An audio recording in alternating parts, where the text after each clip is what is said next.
Hey guys, and welcome back to And Now for Something a Little Bit Different, episode 46. And guys, we're back with a new spotlight episode. And this week we have, as usual, my buddy Justin. Justin, welcome. Good to Hey, see you again, my friend. thanks for having me again. Very excited about today's episode. Yes, me too. Good old Ollie Reed is back in the saddle. And of course, Jose, thank you, sir. As usual, good to see you. Good to see you It's too. always Thank you for it's having me always a back pleasure. and reuniting me with my former co-host. I know. Uh, It's awesome to see both of you guys here again. It's always great. You were kind enough to have me on, what, a week and a half ago, 2 weeks ago for Strange Darling, and I had such a Yeah. great time with you and Alex. Oh One of God, these Strange days, Darling was awesome. yeah, yeah, that was very a good great episode experience. for a very, very good and out of nowhere film for me, at least. I know, right? But it really cements home what Ollie Reed can do. He just throws you for a loop with some of these choices. But anyway, we'll get into that later on. So this brings me to the title film we're talking about today, guys. We're going to be talking about the 1969 film Hannibal Brooks, starring none other than our man Oliver Reed, directed by Michael Winner. This is an oddball of a film, which we'll talk about in more detail later on. I guess before we get into our actual feature title today, we'll get into what we've been watching. Does either of you guys want to go first, or Uh, doesn't matter to me? yeah, I can go I think first. Justin should Okay, go first. Yeah, I have okay. a cat that is no, you can't play with that. Anyway, sorry. So What do you I got? You got a got some catnip on your lap or what? What's going on over there? yeah. Well, I have the wire to this headset, and he Oh, was and going keep crazy going like for it keep again. doing the Yeah, he was calm for a bit, but then my legs started to fall asleep. So I moved a Oh little my bit, and now God. he's like, "Oh, we're The playing." catnip's in his underwear. That's what's there you up. go. It's one of those Yeah. those kind I of pet got owners the. that I thought relate. it was hemp underwear, but I guess it was catnip underwear. That was my fault. So we got some catertainment here today. Entertainment. I like that. It's Well, bad the times, movies but I'm we're going to gonna take discuss. advantage of them. Um, My cat was not around for. So I decided I'm going to highlight three movies that I saw in the theater. I've gotten back nice. to going to the theater quite a bit. So these were over the past 2 days. So I'm going to go a little bit backwards. So I'm going to go with yesterday. I did a roomy double feature, if you will, with a good friend William. He's a good friend of the GGTMC. Oh, Uh, nice. so so a movie. What prompted it was a movie called Red Rooms had dropped at my Regal, and we only had like one or two show times, and I hadn't really heard of it. But the plot synopsis sounded interesting. All it was a model becomes oddly obsessed with a serial killer's court trial. And I Hmm. don't know, sometimes you just get, just as I did with Strange Darling, where I at least heard of that movie because of Gallner and that, but all I knew was the plot description. So I went in cold. So I messaged William up and I said, "Hey, do you want to come check this out?" He goes, "Yeah." And I said, "Hey, we might as well see the other movie, The Front Room." And we didn't realize until we got to the theater, like, we're doing a roomy double feature today. And we didn't even plan that. So I'm going to be pretty vague with Red Rooms because I do recommend everyone going cold, but I will say we both agreed this is probably the best movie I've seen this year. So it is a French Canadian thriller. And yeah, go with the plot. Yeah. There's a serial killer, it's his court trial, and then there's a model and another, what they call as a groupie that seems to think that the killer is innocent, the accused is innocent. And they kind of Hmm. strike up a weird budding friendship, but the film is so unsettling. And I want to use the word disturbing, but I'm going to say unsettling because I think when you say disturbing, people, even I do, you think visually disturbing. You think Cannibal Holocaust, even nowadays, maybe your Terrifier movies or something like that. Or even with this plot, since it deals a lot with the killer streaming his murders, that's how he kind of got caught on the dark web. You think of something like Megan is Missing in the Poughkeepsie tapes. And while it's incredibly creepy, it makes the wise decision of not really showing much. It's more about the psychological character study and Hmm. just the way they do it, the music and just the way that the camera lingers, and even just scenes of those two kind of like becoming friends, but you're not really sure why this model, who clearly has enough money, she gambles online, all that, what her fixation is here. There's just something really creepy about the whole thing. And there's a great throughout like this great social commentary on parasocial relationships, on how we do that with people online. In this case, there's a parent serial killer. That's what kind of drives people. It kind of tricks you into thinking this is just going to be a court hearing for a little while, and it's not. All I'm going to say is going cold, but man, this hit me like a Mack truck. Just the way that everything slowly moved, and there's some great choices especially with the trial and how like the victims' families interact with some of, I guess you could say, the fan base of the killer. There's some really unique choices that might anger some people because it seems like the movie is holding back. But I think it's one, making you imagine things, but two, it's putting you, because a big part of this movie is also how, even in this takes place in Canada, so a lot of it is similar to how courts go here in the States, where people will argue, well, you're supposed to be innocent until proven guilty.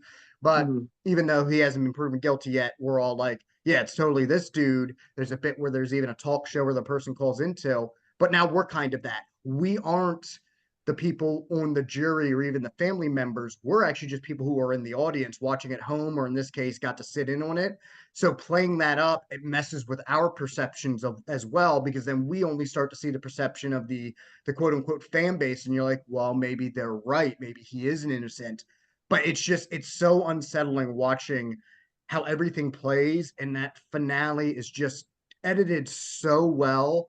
This, like, we didn't get up until the credits were done. And it's not because, oh, there's going to be a scene after the credits. No, we were just kind of Mhm. like, I need to process this. And we were so thankful that the front room didn't start for like 2 hours after this, Mhm. about an hour and a half, 2 hours, because then we could like discuss and let this movie simmer with us and linger instead of just going right into the front room. So I don't think it'll be playing much longer. It would be, like I said, it would seem to be very exclusive, so it'll probably be on VOD soon. But definitely check it out. I need to check out the director's other work. He seems to have done a couple of other films. But yeah, this one haunted me. This one was pretty damn harrowing. So Red Rooms, check it out. And that's where the title comes from. The room that the crimes are broadcast over are considered red rooms on the dark web. So Okay. it's unsettling. This It is why I sounds love really having intriguing. Regal Unlimited, because I will sometimes go into movies like this and Strange Darling Cold, and then I don't want to tell people too much because I'm like, you should go in cold too, because it Yeah, no, hits absolutely. you. Oh man, what a gut punch. I'm so jealous because my theater, every once in a while, we have an AMC and then we have this theater called the Marquee Orchard 10. And they're both 99% of the time they get just the mainstream fare. Every once in a while, they'll surprise me. They'll Boo. get like a Strange Mhm. Darling. But we really have to go out of our way 9 out of 10 times if I want to see like an indie or a foreign. I usually have to do like a 45 minute or an hour trip. So I'm always so jealous of you guys when you get those cool ones that just usually are like released like in Philly or New York City or something like that. I'm Yeah. always envious of that. I consider myself lucky too, because I'm like an hour and a half from Philly, but I think the Yeah. Lancaster one, and maybe it's because of COVID, has gotten a little bit more. I mean, they have 16 screens. That's part of the Oh, that's reason. awesome. Like, I'm Yeah. almost, William and I joke, half of our movies are shown in theater like one, two, or three because they're the smaller ones. Because I'm like, Yeah. well, that's where they're putting the indie movies, or sometimes the Hindi movies as well. That's where I saw Kill earlier this Oh, year and okay. Triple R. But I also had the risk of, and I can't blame them, but and I thought it was going to happen this weekend because Beetlejuice is doing so well, where there are times where I go to see a movie and like, if nobody gets a ticket in enough time, they'll drop Mhm. that screening if they don't have like it in their contract, and they'll probably Oh substitute it for something like, no, and I that's get it. Well, wrong. It yeah, that is. sucks. I get it, but if you don't always hit at it, sometimes those screenings get dropped. And actually, it's funny Wow. because for Red Rooms they actually added it. So I think, because when we went at the 12:55, like, I'm not saying it was packed, but it was like us and like maybe 10 other people. Like, we had more for the Yeah. that than the front room. And like, Mhm. there was no hint of Red Rooms. Like, it wasn't even when I looked at show times, I swear, on like Wednesday for Friday, I didn't remember seeing it. So it must have just been a, hey, you guys can get this if you want to squeeze it in for one or two showings. So Mhm. every now and then, mine can be really cool like that, especially around this time of year. I think, where, Mhm. I mean, now that Beetlejuice is doing well, it's a little bit different. But like the end of summer, where they don't have much doing all that well, they'll like, I Yeah. always forget the name of it. And I hate the fact that, because I really liked it, but I think it was Julian or whatever. But that weird alien movie with Ben Kingsley and Jane Curtin last year. Oh, okay. Um, Jules. Yeah. Jules, thank you, which I thought was adorable, very sweet. Yeah. We got that because it was like end of summer, nothing else was really playing before they started getting into Mhm. like September, October. So I'm like, I kind of like this time of year because then I You get get some stuff of like the those. Red Yeah. Rooms that wouldn't have probably most likely shown back when, Inside Out 2 and Deadpool and Wolverine were still dominating. That's awesome, man. Justin, before you move on, we should probably mention the director and writer of the film is a gentleman named Pascal Plante, or maybe Mhm. Plante, I don't know. Um, but he's mainly done documentaries, something Mhm. called Oh, La okay. Generación Porno, about some college friends. And then Nadia Butterfly about a collegiate swimmer who has to retire. I don't know. But he did do a film, a dramatic film called Fake Tattoos from 2017, and then this film. So Yeah, I'm definitely an gonna go back and up and check those comer. out.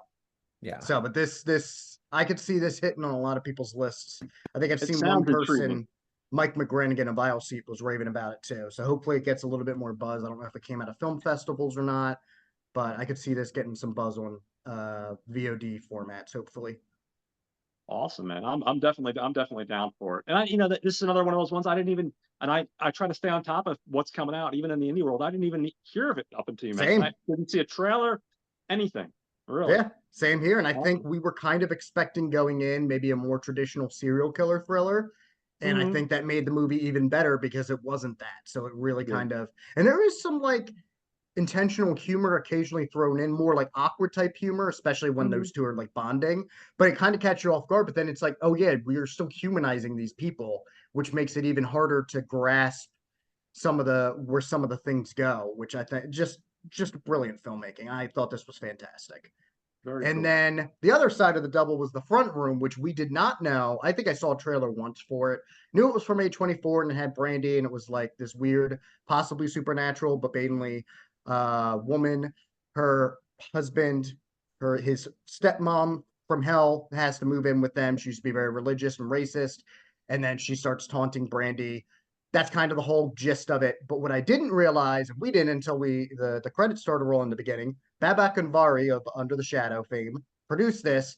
And then the writers and directors are Max and Sam Eggers, the brother of Robert Eggers. And this is their Oh, directorial debut. So that very almost cool. clouded our judgment in the wrong way because then we were kind of expecting, I think, maybe something a little bit different. Hmm. Where I can praise this movie is I do like some of the weirdness it goes for and its vibe. This is more dark comedy than horror. I think William said, "Is it supposed to be funny?" I'm like, I hope the moments we were all laughing at, me, you, and the two other dudes in the screening, were meant to be funny because there's a lot of like weird imagery that kind of reminded me a bit of Darren Aronofsky's Mother. Um, Dealing with some like religious overtones, but there's a lot of dark humor over the very old woman, the stepmom, how she's using her like incontinence and that for gross out gags, but mainly to manipulate the two folks. The downside is it feels like it's building to something that it never gets to, and what it builds towards, I felt was just flat because I'm like, well, yeah, of course it went to that. Like we thought that was the halfway point. Like when it ends, we were like, oh, we thought we still had more left. Like, Oh. and it just so it never it was very underwhelming because it felt like this was still an early draft, and it starts to Hmm. just meander a lot with the stepmom harassing and then wanting to try to take over like the newborn, like trying to like there's some creepy stuff there with like maybe the religious stuff, but for the most part it's just awkward and kind of funny but kind of gross. And Yeah. Brandy's fine as the beleaguered mother. But I just felt like the weirdest part too was so the whole crux for the first act is like he talks about how he was basically emotionally tortured by the stepmom when he was Hmm. younger. And then right when like there's a spot where they have to flip, and then Brandy has to be the one like, yeah, she's a racist, evil bitch. And he's just kind of like, well, we needed her here for the money, or maybe she's not. And I'm like, I didn't believe that he would like the only reason I felt that they flipped that abruptly was because we needed to get to the next act. So I felt this needed some Okay. like more fine tuning. So for me, Yeah. I kind of vibe with it a bit, but especially the more like I get away from it, the more I'm like, man, this was really flat and just almost in a weird way. One made me want to watch Aronofsky's Mother again, which is one that I liked, but I have Hmm. was wrestling with when I first saw it, but it has grown on me more and more. Whereas I think the Hmm. front room is likely to do the opposite. Yeah, So, I was on the fence about that one. They probably because it's fresh in my mind because I was recently on Caliber 9 from Outer Space for mhm. Mother's Day, Father's Day double feature, Ooh, and nice. yeah. And when I saw the trailer, probably because that was still fresh in my mind, I saw the mother in this, and I kept for some reason I just had that in my mind. I was thinking, oh, I wonder if she's going to be like some sort of variation of that character almost. And I was kind of thinking that, and once I saw the Eggers' names, I was Yeah, thinking that, or maybe something a little bit more cerebral, which I think they're yeah, trying to go for. But I think, honestly, I think the dark comedy I ends up undercutting this, and I just really feel it really starts yeah, to meander and sag there in the middle to last act. So it's unfortunately very underwhelming. yeah. I'd still be curious to see what they can do. Also, just because I thought it was funny. So we saw the trailer for Eggers Nosferatu before Red Rooms, but not before the Front Room, which you'd think they would play it before the Eggers movie. You would think But, so, right? what are you going to do? That Yeah, I'm looking forward to. And then I'll go back to Friday night. I did go see, I am rocking the shirt, one of my many shirts. I did see nice. Beetlejuice, which I talked a little bit, not about my experience with the movie, but last week I talked about my expectations, my reserved expectations with Jose and others off air. And my original restraint towards this was, well, I haven't really been a big fan of Tim Burton's latest output. Never really did check out Wednesday. What I saw of it seemed okay. And I just didn't care for Dark Shadows, wasn't curious about Boo. Dumbo. I don't know. It felt like he had held off on doing this for so long because I know it's not like it was one that he had to fight for. It was one that, I mean, they wanted to do Beetlejuice Goes Hawaiian at one point. I was gonna say, So I remember that for it's one that years. they've always wanted to do. I know it's considered a cult movie, but I think people forget this. The first made money when it was released. It was a pretty sizable, solid hit that became a huge sensation over time. So for me, it was like, is he just doing this to get himself back into good graces with people? But my biggest fear was, are they going to overdose on Beetlejuice? Because as much as I love that original movie and I love Keaton, he's used sparingly. He's almost like the shark in Jaws in the original Beetlejuice, where he's used Yeah, sporadically throughout, but it's really the Matlin's journey, and then everything with Lydia Dietz. It's more about that. And then that second trailer made it seem like, okay, there might be the distractions might come from more underworld stuff with like his ex-wife and that. And in that regard, I will say they do use Beetlejuice sparingly enough. hmm However, I am going to say I did like this, but I was still underwhelmed. And the biggest issue is this movie was a mess. It had way too much going on. Everything with Monica Bellucci as his ex-wife, outside of one really cute flashback, I felt like got lost in the shuffle, as did Willem Dafoe, as fun as he was as this like former action star who wants to be a film noir detective now. That got lost in the shuffle between also wanting to do the legacy sequel stuff with Lydia Dietz and her, PTSD with Beetlejuice, and then her daughter who resents her. Which I like Jenna Ortega a lot. I thought she was wasted here. I didn't like anything with her character, unfortunately, and I think it really highlighted, especially as I get older, how much I liked the human characters in Beetlejuice and that element. When I was a kid, I just liked the Beetlejuice stuff, but I got older and I'm Oh like, yeah. oh, this stuff's really good. So I felt like while there's quite a bit of moments in this that made me laugh, especially from Catherine O'Hara. She has a great gag, literally regarding her daughter, stepdaughter Lydia's like breathing exercises that had me howling. And there's a great, I'll just say, a really terrible pun regarding a Halloween costume that I laughed hard at, and everyone else in my theater like judged me. And I'm like, go to hell. That was funny in a dumb way. So I still had fun with this. Beetlejuice was fun, but I just think this was a mess. And I'm glad that it's not like 2.5 hours long. But I think that they Yeah. either needed to focus more on either just the Lydia stuff and bringing that in and then saving the ex-wife for the third film, or I would have preferred, just so it would have been a little bit more unique, focus more on the ex-wife stuff, trying to find Beetlejuice and why she's trying to find him. Because I thought this was a complete waste of Monica Bellucci outside of that one flashback. So Yeah. I would say if we were on Watch Skip Plus, it is a soft watch for me, but I hate to say it, it's probably one of the softest watches I had. And that's only Uh, because I still had some fun with it. But man, I had the feeling that Burton was like, well, I have a couple ideas for a sequel, and I don't know if I'll get a chance to do a third one. So let's just do it all and just shove it all in here. And I just think structurally it was very flimsy for me. I haven't seen it yet, but that's disappointing. He's had so fucking long to Yeah. fucking not fuck this up. I mean, and I know I'm not trying to bring any hate upon anybody, but it always reminds me of, Phantom Menace, and Hmm. not in like story wise, but in the sense that like you wait since Return of the Jedi, you finally give us Phantom Menace, and I'll say it, I fucking hated that movie. Now Yeah. I've I've gotten softened on it, but yeah, at the time I did I've not gotten a like it. little bit. I've changed. I don't hate it as much. I dislike it strongly now, Hmm. but still, like, yeah, when you have that amount of time in between films, why? Why Hmm. not give a superior product? Like, why not entertain us when you have Michael Keaton, you have Hmm. everybody returning, and Monica Bellucci. Let's just say it right now. Besides being gorgeous, the girl has so much talent, and she's Hmm. never used the way that she should be. I mean, the Yeah. one film that always stands out is, to me, will always be Melina. That movie is absolutely amazing. It's jaw dropping. I mean, obviously she gets trolls because of her looks, but she actually does have a shit ton of talent. So she's one of those people that she's probably in her mid-50s at this point, and it's like you're gonna put her in an American film, you're gonna give her a good role, but give her a good role, man. You know what I mean? Yeah, Like I don't know why. and I don't It's know if that's there was stuff on unfortunate. the cutting room floor that she could have had Yeah, more yeah, fun with. yeah. And I'm I not think saying so I wanted too. this movie to be longer. I'm glad it's only an hour and 44 minutes. That's Yeah, the yeah, sweet spot for something like this. I just think that they yeah, needed to cut back, and I think we're fine. I mean, there's some fun stuff with Justin yeah. Theroux. I'm So sure. I do seem to be in somewhat the minority, not just box office wise, but a lot of people seem to be really enjoying this. Even if they say, hey, I agree it's messy, they enjoyed it. So I'm glad they are. And like I said, I still had a Yeah, fun enough time with it. yeah. It's just there were some glaring issues for me that I think really hurt the flow of this. And I think it's interesting because when I was on Watch Skip Plus recently to talk about Alien Romulus, there are issues with a lot of legacy sequel aspects in that movie.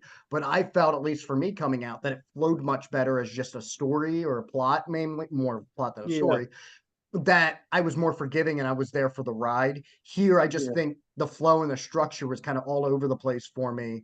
Even as Mm, and I'm not going to spoil much, but even as I'm yeah, hindsighting now, like when they use Beetlejuice, even though I think they did a good job of using him sparingly, and there is one moment that of his with him and Lydia where I won't spoil it, but had me howling. So there's some great moments in this, but I think that was I don't know, there was some good moments, but I just felt like it wasn't tethered together. But man, what? Oh, I will give one more thing though. I will say, because Jeffrey Jones, for folks that don't know, he's not dead, but they killed him in this movie because he's a horrible human being. That's all I'm gonna say. Google him at your own despair. But I was like, okay, you're just his funeral. That they showed that in the trailer. That's how you get around it. I'm yeah, not gonna spoil it, but then I was like, well, is that it, or is he gonna play the way they get around having to use him but not use him? I actually thought was yeah. pretty clever.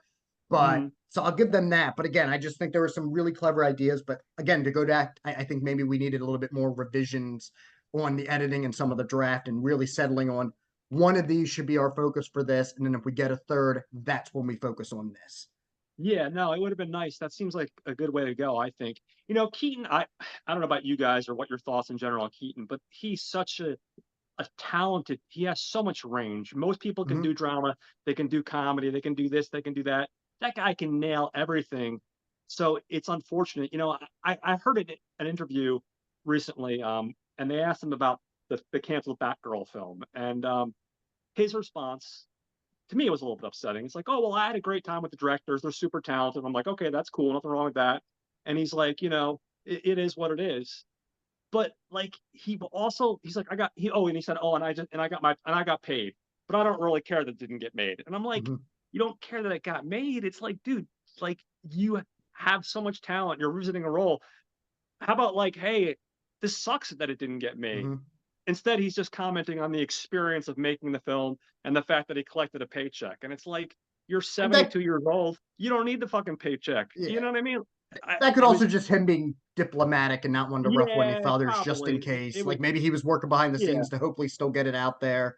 So yeah, that could be maybe. his, but But I love that man. I love all of his stuff. So, I never want to see when you get to a certain point in your career, at least for me, I think you don't need to you don't need to do anything for mm-hmm. the paycheck. Somebody that's with his kind of career, unless he has some sort of debts like Nicolas Cage did when he was in debt for a while that we don't know about. It's like pick the roles that you want to do because they're of substance and you enjoy doing them. I don't know. Mm-hmm. But anyway, yeah, no, I'm still looking forward to it. It's still Michael Keaton revisiting a role Yeah, he's that good. that's iconic. Yeah, he's And very fun in it, and which shouldn't be a surprise because he was always yeah, fun as Beetlejuice. So, and everyone, I mean, I think Ortega was fine. She was doing yeah, her disillusioned. I just think it was the script that kind of did, but everyone seemed to be yeah, game for this. It just, mm, like I said, I liked it, but I was underwhelmed by it. yeah. All right. What about you, Jose? What have you got to see lately? So unfortunately, I haven't been able to see much. So That's what I'm going okay. to talk about is probably going to end up being kind of old, and I don't think you can even see That's these okay. films anymore. Um, but I ended up watching The Crow. Oh man, here we go.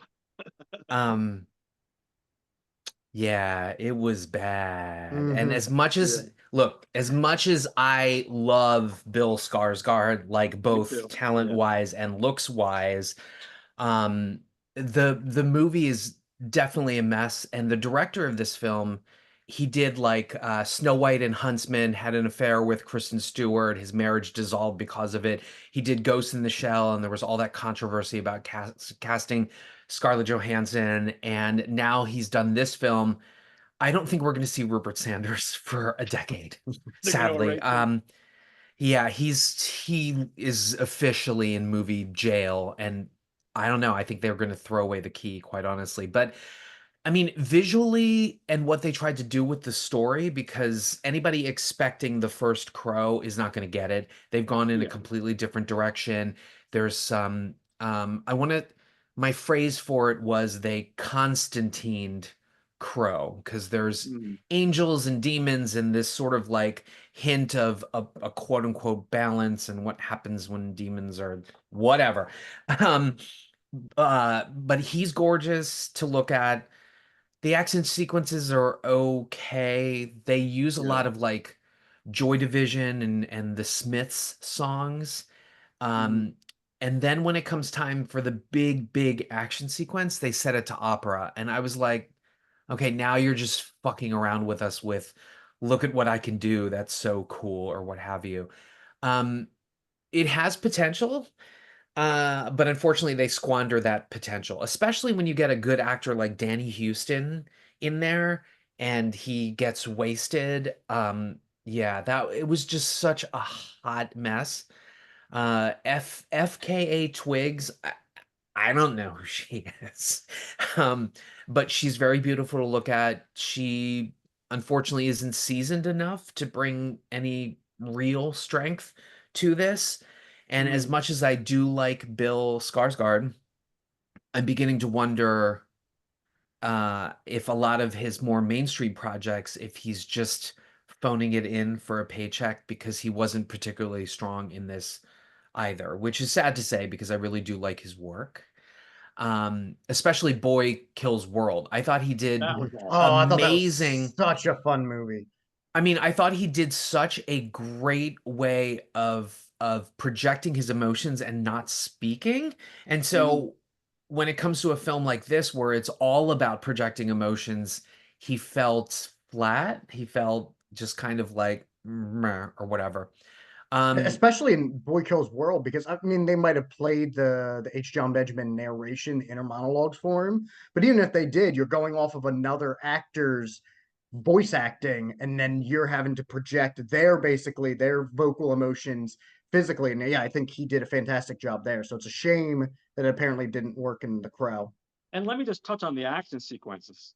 The guy has training. He's done a shit ton of action films as well as serious dramatic roles and character and genre stuff. So why wasn't the action in this movie, in my opinion, was decent. And while I don't expect it to be like some people expected to have the action from the original, I don't, because realistically, even the original, if you think about it, the guy comes back from the dead and he's a martial arts expert. We know he's the son of Bruce Lee, but is that realistic for someone to come back from the dead with supernatural powers and become a martial arts expert? But I don't make Yeah. that assumption with the sequel. But because the guy does have training from doing so many different movies, why wasn't the action a little bit better? It wasn't bad. It just they could have taken it up another level. You know what I mean? If you have that guy in your pocket that can do that kind of work, why not get some really good fight choreography and spice it up a little bit in that element? I don't know. But anyway, I I'm think he sorry. went for like moody, you know what I mean? Yeah, Like yeah. I think they just yeah. I blipped in and out because Comcast sucks, okay? Yeah. Um Oh, okay. but Okay. yeah, so I saw that.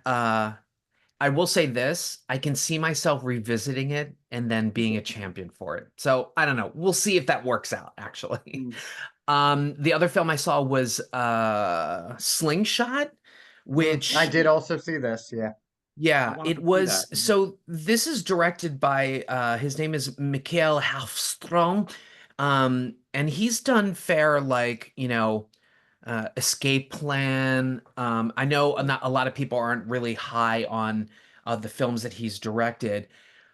And it's interesting that Justin said that Beetlejuice was kind of a mess. This film was kind hmm of a mess too, hmm and it's supposed to be to use Justin's term, a chamber piece in some ways because it's really just three actors. In fact, it kind of reminds me of like Dead Calm in Outer Space. Um, but strangely, the third act of the film, um, I I think kept me guessing, but I can see it driving an audience crazy, in addition to the fact that everything that precedes that third act would drive the audience crazy as well, because there's a lot of flashbacks. We're not given a lot of stuff to sort of we have to catch up, and then the flashbacks are maddening. The chemistry between Casey Affleck, who I happen to think is rather attractive, even though um, he didn't quite go Jeffrey Jones, but there was a little Me Too action Hmm. going on with Affleck. But the chemistry between him and the gorgeous redheaded actress, I'm drawing a blank on her name now. It seemed really, really cold. But Hmm. I thought that the third act was strong enough that I was like, you know what? Maybe people should check this out, because the even when you are keeping guessing about what's really happening and what's really going on, when the final frame shows up, it feels almost like the final frame of The Mist in some ways, I Oh, guess. nice. But Mm, yeah, so there's some really strong performances in it. Lawrence Fishburne is in it. He's always great. There's a gentleman, I think his name is Tomer Capone. I might be mispronouncing that or even missaying stating his name. Um, but yeah, Tomer Capone. He plays one of the boys. He's on the Amazon Prime show, The Boys, the French guy. But I love him. I think he's really great. He reminds me a lot of Syed Tagmawi, who I love that actor. I don't know where he went. He was in Wonder Woman, he was in G.I. Joe, and suddenly he just disappeared. He stopped getting cast. Maybe because Tomer Capone took all of his roles. I don't know.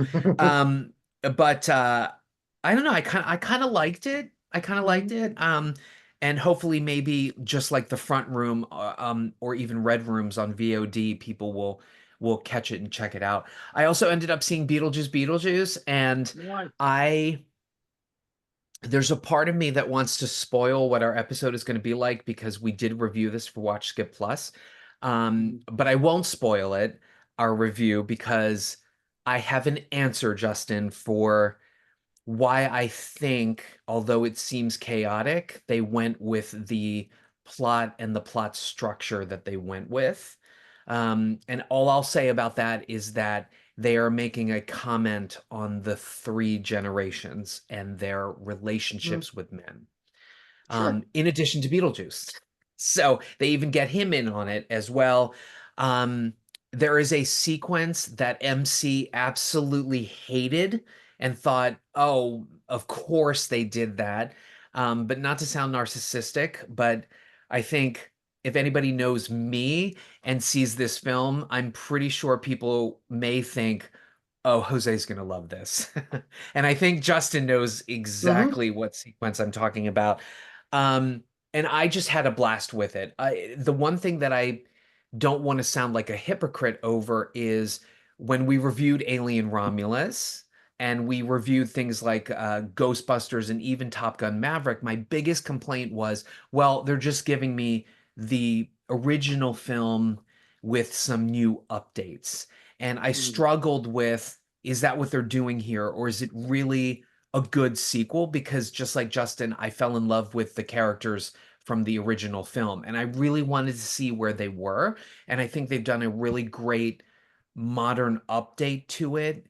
And it's not just a replay of Beetlejuice, although the third act makes it really feel like a replay of Hmm. Beetlejuice. Um, I will also say that uh, they have an answer for the Deo sequence from the first film here, and I love what they did with it. And I know that some audiences may be like, "Well, of course, this is their version of Deo," but I think they did it in a really wonderful and updated kind of way that doesn't make you think like, "Oh, they're just riffing on the original." mm. So again, not to sound like a hypocrite, but I enjoyed the crap out of it, and I would love to see it again. Obviously, I haven't listened to that episode yet because it's not out, but I will say Yeah. this, and I think I've discussed this with you sometimes on the show.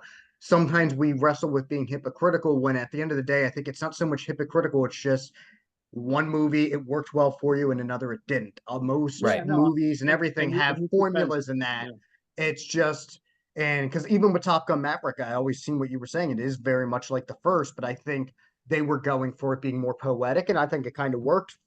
Maybe because I had lowered expectations for Maverick, but it worked that way. Whereas other Mm, times, and to be fair, while there are definitely legacy sequel elements in this, I don't think those are actually as bad. Like I think I can kind of see where you're coming from, and maybe I'll feel that way about it. But I think it's just some of those commentaries just kind of ended up being flat, and I just wasn't the biggest fan of the structure. But I mean, like I said, I still had enough fun with it. Like I wouldn't begrudge mm, people seeing it.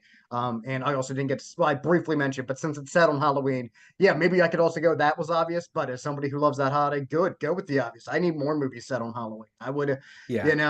I was happy with when Shane Black did The Predator just because he always did, they got to have sneak a scene during Christmas, but he said that during Halloween. I'm like, yes, we need a director that's going to do that. Every movie, I don't give a shit. It's during Halloween. Fuck you. um, the other thing I was gonna say was, and I don't know, my husband laughed at me, but I didn't see the twist coming. And I know it was pretty obvious. I didn't see Very it coming. obvious. I'm sorry. I don't want to be I mean because sometimes I I get know. that too. But I this know. one was so maybe because it was so obvious that's why you didn't see it coming. Because I've had that I happen to me guess. before. But yeah, it I was was just way. happy to revisit this universe. Mhm. And when I think back on it, there is one there is there's one tell off that basically I was like, "Oh my God, why didn't I?" Because there's one scene that makes it completely obvious about the twist, and mm. completely I completely missed it. But I loved Beetlejuice. It was so good. Oh, It's I'm one of my sorry if you loved favorites. what? Beetlejuice. Beetlejuice, sir. Which I Beetlejuice, will say, Beetlejuice, yes. one of the best sequel titles. I loved that. And they're gonna do a third because this thing's making a ton of money now. So I hope they don't chicken 110 out, million this weekend. is the estimate. Yep. 110 Oh yeah, million. that's Oh, yeah, and wow. again, it's I mean that's Shit. still in a sense surprising, but at the same time, when people are like, "Oh, the first was a cult," I'm like, the first made like 71 million in '88. It was like the number so, and it had tons of cartoons in that. It's just surprising Yeah, because sometimes when you do something this long, do you still think the demand? But I think it's just one of those movies that was a solid hit and then just kept growing over Yeah. time with generations that it became this like it hit a fever yeah. pitch. Like the theater was packed on Friday night and it was everyone going to go see Beetlejuice. Nobody was seeing anything else. I It have So a, was I have showing like every 15 minutes, and so many of those show times were sold out. I have I have a three more. Oh, younger go ahead, brother. John. No, no, no. You go ahead. I'm sorry. Let me Well, I finish. was just gonna say I have three more things, and we'll definitely move on to No, no. Take your Hannibal time, Brooks. guys. But There's no time limit on my show. There's no time limit on my show. Take all the time you need. okay, although I blipped in and out, so unfortunately, yeah. But if that happens again, I'll just rejoin. Yeah, it's So okay. one, I felt like I was the only one in my screening who was laughing. And I was a little disappointed by that. Although the audience seemed to enjoy it, but I was literally the only one laughing. Maybe it was because I was laughing out loud. I Mm-hmm. didn't hear Mm, anybody else laughing, but I yeah. also, but one other thing, 'cause mine, I could hear people laughing, but it did seem a little bit more sparse. But I sometimes realize, depending on what theater I'm in, and this one, the sound was like really loud, like it was good sound design. Sometimes I feel even in packed crowds, if the audio like of the movie is loud enough, it's hard. It's like when you go see something in IMAX, or I guess probably also Atmos, but IMAX is so loud that it's hard to tell if people are enjoying it. But it's Yeah. only because the movie itself is overpowering. You know what I mean? So it could have also just Yeah. been that. And then two, I love to tell this story because um I way back when I received some sort of like invitation to basically when I went to a screening to do a sneak preview of Beetlejuice, and all me and the audience knew was this poster. This was not a time where you could go on the internet and you could look about mm, information and things like that. And so we all showed up not knowing what we were going to get, and it was just a blast. It's probably one of my most memorable theater experiences ever with an audience.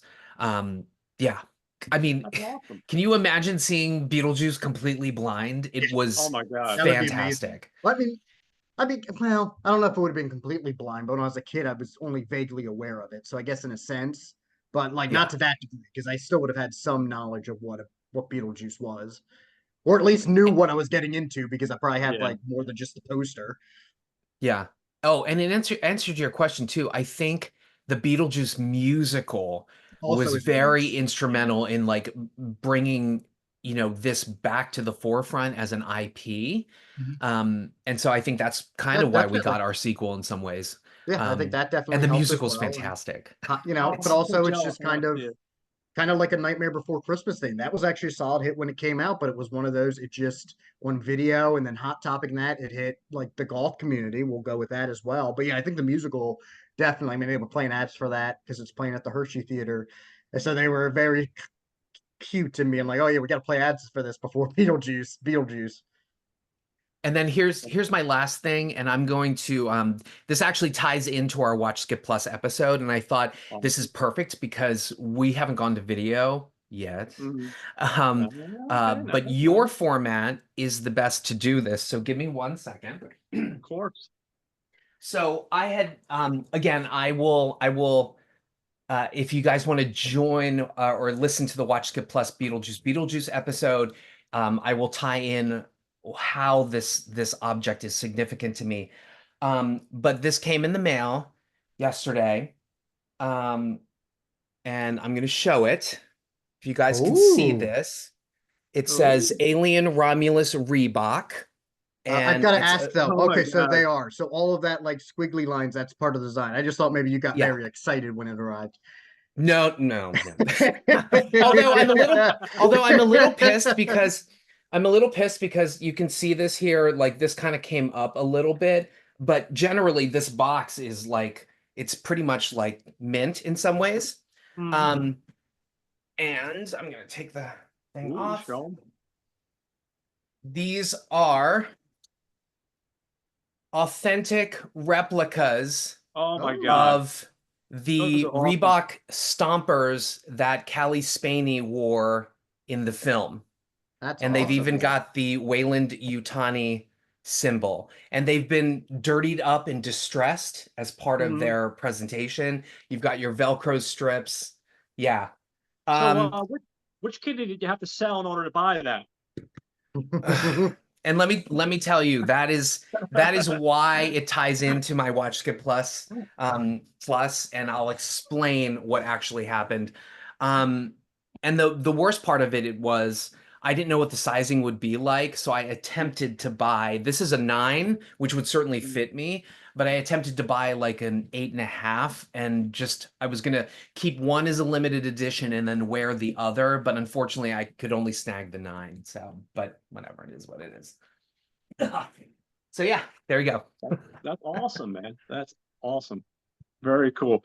So I was gonna say Beetlejuice. I unfortunately did not see in the movie theaters the original, but I have a younger brother and sister that were obsessed when that movie came Yeah. out in video, and of course my parents would record everything on HBO, and we'd have one of those VHSs with like 6 different movies on them, and they're about 10 years younger than me, and that was their movie over and over. We'd watch Beetlejuice, you know. So But good. it's such a fantastic movie. So that's how my experience with Beetlejuice ties in.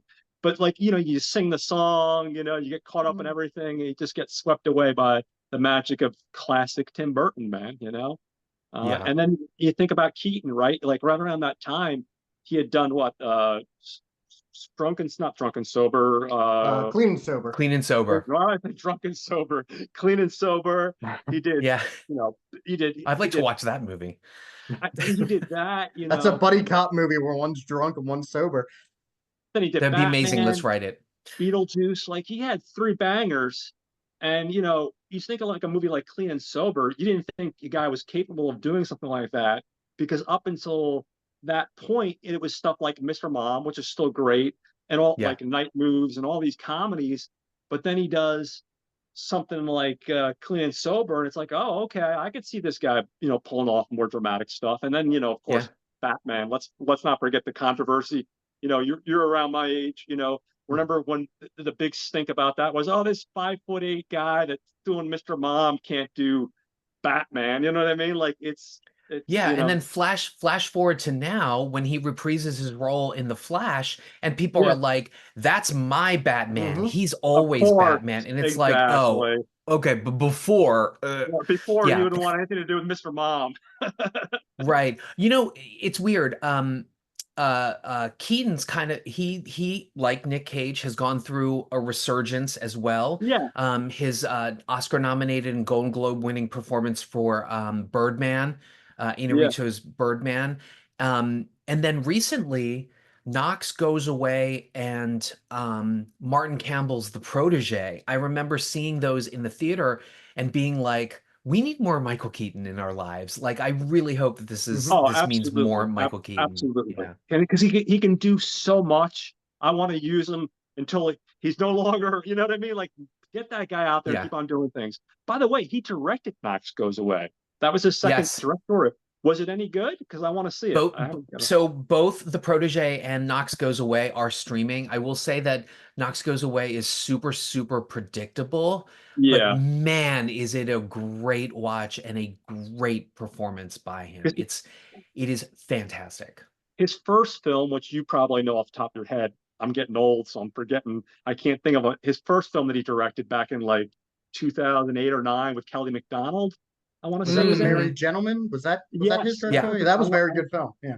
yeah, I Yeah. enjoyed that one Very a lot good. too. So I'm one of those people. I always get excited when an actor, decides to take the camera and try to direct. I'm just fascinated by the going and trying something different. So my hats go off to him just for that alone, just doing that. So Yeah. um, anyway, on to what I've watched, and I haven't watched a lot, guys. The first thing I caught, and this was through Brad and Troy, I had seen this pop up in my Facebook feed, and it's called Rocket Star's Death of a Rocket Star, and you can see the Mm, Blu-ray right here.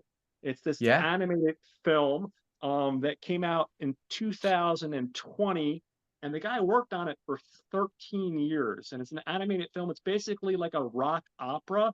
I think it's seen on Tubi possibly, but you can go directly to his website, which I think is Rocket Store or Rockstar. If you just Google Rockstar, Death of a Rockstar, you'll bring up his website. And It's basically a rock opera. It's paying homage to stuff like Tommy, the glam rock and stuff that came out of the 70s, like when David Bowie was doing David Bowie, Ziggy Stardust. Me and my girlfriend watched it last night. It had remnants of The Wall, Pink Floyd's The Wall. Yeah. It's absolutely amazing. You're going in for the music. The animation is also really cool. And this guy did every aspect of this movie, except for like one song, which is sung by this girl that he had in the cast. But when I say he did everything in the movie, he spent 13 years drawing or doing all the animation. He edited it, he directed it, he sung it.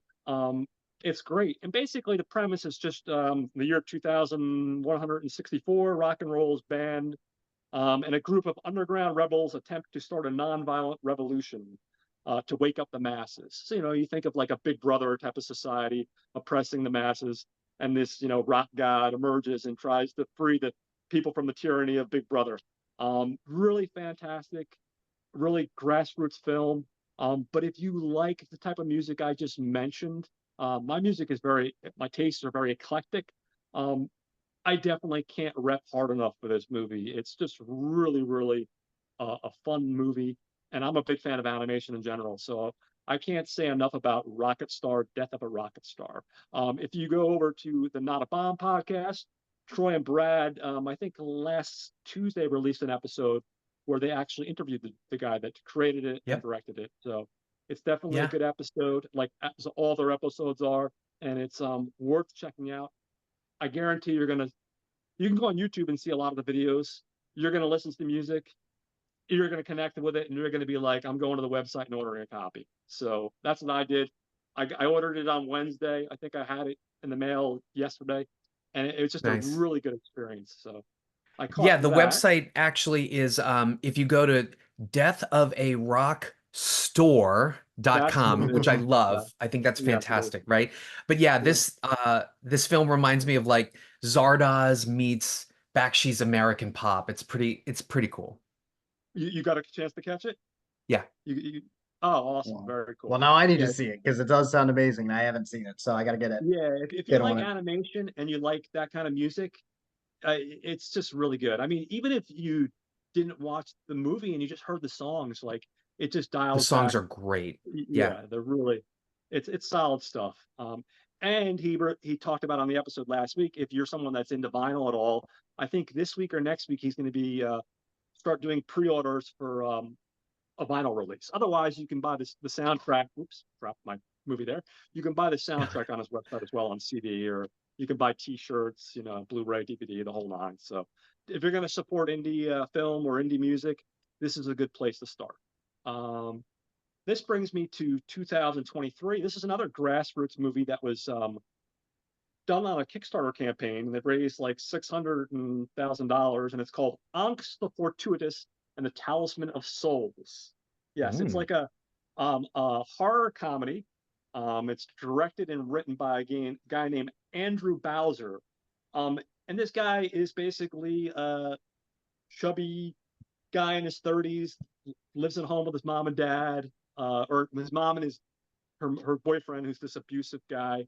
Um, he works like a fast food restaurant where he gets picked on. He doesn't have much of a life. He's definitely a nerd, and the one thing he does have going is he's a Satan worshiper, and he Oh. follows this guy played by our wonderful Mr. Jeffrey Combs, Bartok the Great. Um, and he's a follower of Bartok the Great. And Bartok the Great offers up this opportunity to join him in his mansion and take part in this satanic ritual where they're going to bring back this demon. So it has Barbara Crampton also. Ah, Got a Jeffrey Combs. reanimator reunion. Yes, exactly. And then you got a bunch of relatively unknown. Our director, writer Andrew Bowser plays the lead character, whose name is Ankhs the Fortuitous. And they go to this ritual and they're like all psyched because they worship this guy and they think he's the shit. And of course, it's not just simply go meet your idol and partake in your normal satanic ritual. Go figure. Things go to shit, and they realize there's more to the story than just that. It's a great little indie film. It's I think on Tubi and possibly Amazon Prime, I want to say. Hmm. It's a goofy movie. Definitely dials back to the stuff that I grew up liking, the horror comedy. It's not a perfect film. And when you see the trailer for it, the lead is actor. He has a very unique voice for the character. And some people are going to say that's grating. I think it was for the first 5 minutes, and then you adjust to it. Um, I definitely think it's worth your time. And it's just another indie film that probably I don't think anyone's really heard of. Um, Definitely worth checking out. So I would highly recommend both those films. It Yeah, says the here. only Oh, good. I was just Was gonna say that? the only knowledge I have is earlier this year. I think Fathom did like a one night only of that movie, Oh, so it okay. did pop up at I think either my Regal or Penn Cinema. But that was the Oh, only thing I okay. heard about it, and I've heard about it somewhat now because I think it is hitting streaming. So I've seen it Yeah, pop up a bit on Instagram, and I think they might have even shown something when I saw Stream, which also has Jeffrey Combs. So they might have showed something before it, like real quick, like now available on VOD, just because of that yeah, connection. But no, that's all I know of it. I yeah. think it's He's. on Screambox. Oh, That would okay. also make sense too, because I think Stream will be a Screambox exclusive because it's from the people who did helped work on Terrifier, and Damon and Leone did the effects for this, and I know that's a Screambox if I'm correct. Oh, So Yeah. yeah. So Andrew Browser, he's done a shit ton of short films. I guess he has a YouTube thing where I think he actually plays the character. So he actually has a pretty surprisingly big amount of films under his belt, like shorts and stuff like that. But like I said, I had a really good time with this, and it was up my alley, and I think people definitely worth checking out. So, It says here he's from Bowie, Maryland. oh, okay, Yay. there you go, there you go, nice. Awesome. So yeah, that kind of wraps me up. Like I said, I didn't see a ton of stuff. So with that, I guess we'll get into our behind the scenes stuff, which I will turn over to you because that is your specialty, Mr. Jose. If you want, Okay. I'll let you Yeah, talk about our behind the Our scenes guy. film. Yeah, yeah. Yeah, so I didn't realize that uh this film, I didn't realize all the people sort of involved were really like heavy into things that, movies and films that I've seen or that would cross over with like The Gentleman's Guide to Midnight Cinema. So Mm, I'll just start by saying our director is Michael Winner, who's winning, hashtag winning. He attended Downing College in Cambridge. He actually ran the university newspaper and sort of became known as a television personality and writing newspaper columns talking about film industry business news and movie news. In fact, one of mm. his columns was called Winner's World. And after directing shorts and travelogues, his first film was in 1960, a film called Shoot to Kill. This was Mm, about a showbiz reporter, I guess, write what you know or direct what you know, that's and a diplomat who take on a communist agent. But Winner would go on to direct action thrillers and comedy dramas, whimsical comedy dramas, and even one musical. He actually started a production company called Scimitar Productions, of which Hannibal Brooks is a Scimitar production. Scimitar, if you guys don't know, is a short sword, actually. Um, but Winner has actually collaborated with two legendary actors, Oliver Reed, of course, and Charles Bronson. So Hannibal Brooks is actually the fourth of their collaborations. The first was in 1964, a film called The System, which was also known as Girl Getters. So I guess I can see why they changed the name. But this one allegedly is about it's like a psychological sex drama about a group of young tourists who think that they're going to go to this resort village and conquer all the women with their sexual conquests, but the tables get turned. And if you Google the poster, I'm like, of course Oliver Reed would pick a film like this. of course. Um, Yes, of course. Uh, Interestingly enough, there is some crossover. Oh, by the way, they did six films together over a 25-year period. So um, but interestingly enough, Winner would direct a film called I'll Never Forget What's His Name, which also starred Reed, and he was opposite Orson Welles. So there's one thing. And then the other thing is Winner directed a film called The Jokers in 1967, and that starred Michael Crawford, Condor Man himself, There you go. Ah, there right? you go. There you go. So obviously Hannibal Brooks was a big deal for Winner because it drew Hollywood's attention. So he would concurrently make films in Britain as well as in Hollywood. One of his first Hollywood films was The Lawman, starring Burt Lancaster and Robert Duvall. He would also work with Marlon Brando in a British film called The Nightcomers. And this work in Hollywood led him to his collaborations with Charles Bronson. So again, not realizing this is the same Michael Winner, but Bronson was directed by Winner in Chateau's Land in 1972, and that formed the fruitful relationship where he directed him in The Mechanic and The Oh, Stone Killer and one Death Wish. oh, Death Wish nice. was originally slated to be directed by Sidney Lumet, who had a scheduling issue, and so Winner stepped in. Winner would go on to then direct the sequels, Death Wish 2 and 3, over at Canon Pictures. And Winner has actually worked with actors like Alain Delon, who recently passed away in the film Scorpio, Sophia Loren, James Coburn in the film Firepower, and Robert Mitchum in The Big Sleep. He also dipped his toes into genre work. He directed the horror film The Sentinel, which is a big, big 70s horror film that a lot of people still talk about. He also did Scream for Help. That was another horror film he did. He was able to do a dream project with Faye Dunaway and even in a Hercule Poirot film, Appointment with Death, based on the Agatha Christie novel. His final film was in 1999. That was called Parting Shots, and it was a critical and box office failure, sadly. If you want to know all about Michael Winner, he actually wrote an autobiography called Winner Takes All, A Life of Sorts, and he Oh, even nice. wrote a dieting book. And the dieting book is curiously called The Fat Pig Diet Book. That's No, nothing awesome. about Which winning. Come on, winner. I know, which I don't know. I'm feeling kind of like a fat pig, so maybe I'll buy his diet book. Um, our Add it in writers there. You look great. are our writers are the writing pair of Ian LaFreniere and Dick Clement. They are both former military, and just wait till I get through their resume. Again, I did not realize that this film had people who were like plugged into like the pop culture zeitgeist. So the two began their partnership in the 60s and they were known for writing basically television shows.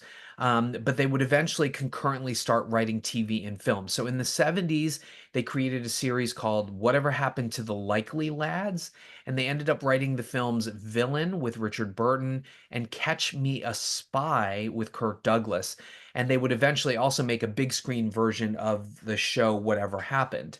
They dipped their toes in theater, adapting the book Keith Waterhouse's Billy Liar into a Hmm. stage musical that starred, wait for it, Michael Crawford. Wow. It all comes Um, back. it all comes back. They also produced the 1988 Freaky Friday variant, Vice Versa, starring Judge Reinhold. That's actually one of the better ones. Yes. And then get this, they went on to write HBO's Tracy Takes On with Tracy Ullman. They were behind the BBC series Archangel, which starred a then unknown Daniel Craig. They also did an updated version of one of their shows from the 60s called Porridge. And they wrote a little film called The Commitments, directed by Alan Parker. And they Okay. wrote Excess Baggage, starring There you Alicia go. Silverstone and Benicio del Toro, which is one of my favorite That's films. a great movie. They also did the uncredited rewrite with Lorenzo Semple Jr. on Never Say Never Again, which was sort of the Bond requel Sean Connery swan song. I don't know if Mm. anybody saw that. It's kind of a disaster, but it's also really fun to watch. Their most recent films were Goal, The Dream Begins. That's about soccer, football as they know it in the UK. The animated film Flushed Away, the musical Across the Universe, and The Bank Job with Ooh, Jason Statham. So uh, yeah, these two that's really plugged in yeah. and I gotta say, really prolific. Flushed Away is actually delightful. I think more people need to Yeah. see that. I kind of liked Across the Universe. I can see why it's I obnoxious to loved people, but it. I liked it. And then Yeah, I Bank like that Job is too. actually my favorite Statham. I think that one's fantastic. So Yeah, Yeah, I mean, that's they really make the best use of Statham in that film because instead of just using him as a punching bag, he actually shows some acting chops. mhm. I know. It's when people are like, "Oh, Statham just does acting. He can't really act." I'm like, watch The Bank Job. The He Bank truly Job, has chops. Hummingbird, or as it's known here in the States, Redemption, is a fantastic performance by Very, him. very good. And then to again tie it all back, he was in The Mechanic, Huh? which is a Charles Bronson, Michael Winner movie that they remade. And then, interesting fact: Ian LaFreniere married an artist named Doris Vartan, and their son is actor Michael Vartan, who was in the show Oh, Alias. He's also in, was it One Stop Photo? I think is the film with Robin Williams where he's yeah. the psycho killer. Yeah. The story credit for this film goes to Michael Winner and a gentleman named Thomas Wright. Our cinematographer is Robert William Painter. He is an English cinematographer. After leaving the Mercer School in the city of London at the age of 15, he entered the film industry as a camera trainee with the government film department. He is known for his collaborations with Michael Winner. They actually did 10 films together, including including Scream for Help, which was that horror film. He also lends The Mechanic, Chato's Land. So he's worked with Michael Winner a lot, but you may know him most for his collaborations with John Landis. So Painter shot Michael Jackson's Thriller video.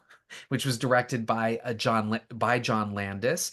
He also shot An American Werewolf in London, Trading Oh, okay. Places, Into the Night, Spies Like Us, and then films like the live action sequences for Rockadoodle, as well as Superman 2 and Superman 3. So again, I didn't realize when we saw this film that we were watching the work of people really, really plugged into the pop culture zeitgeist.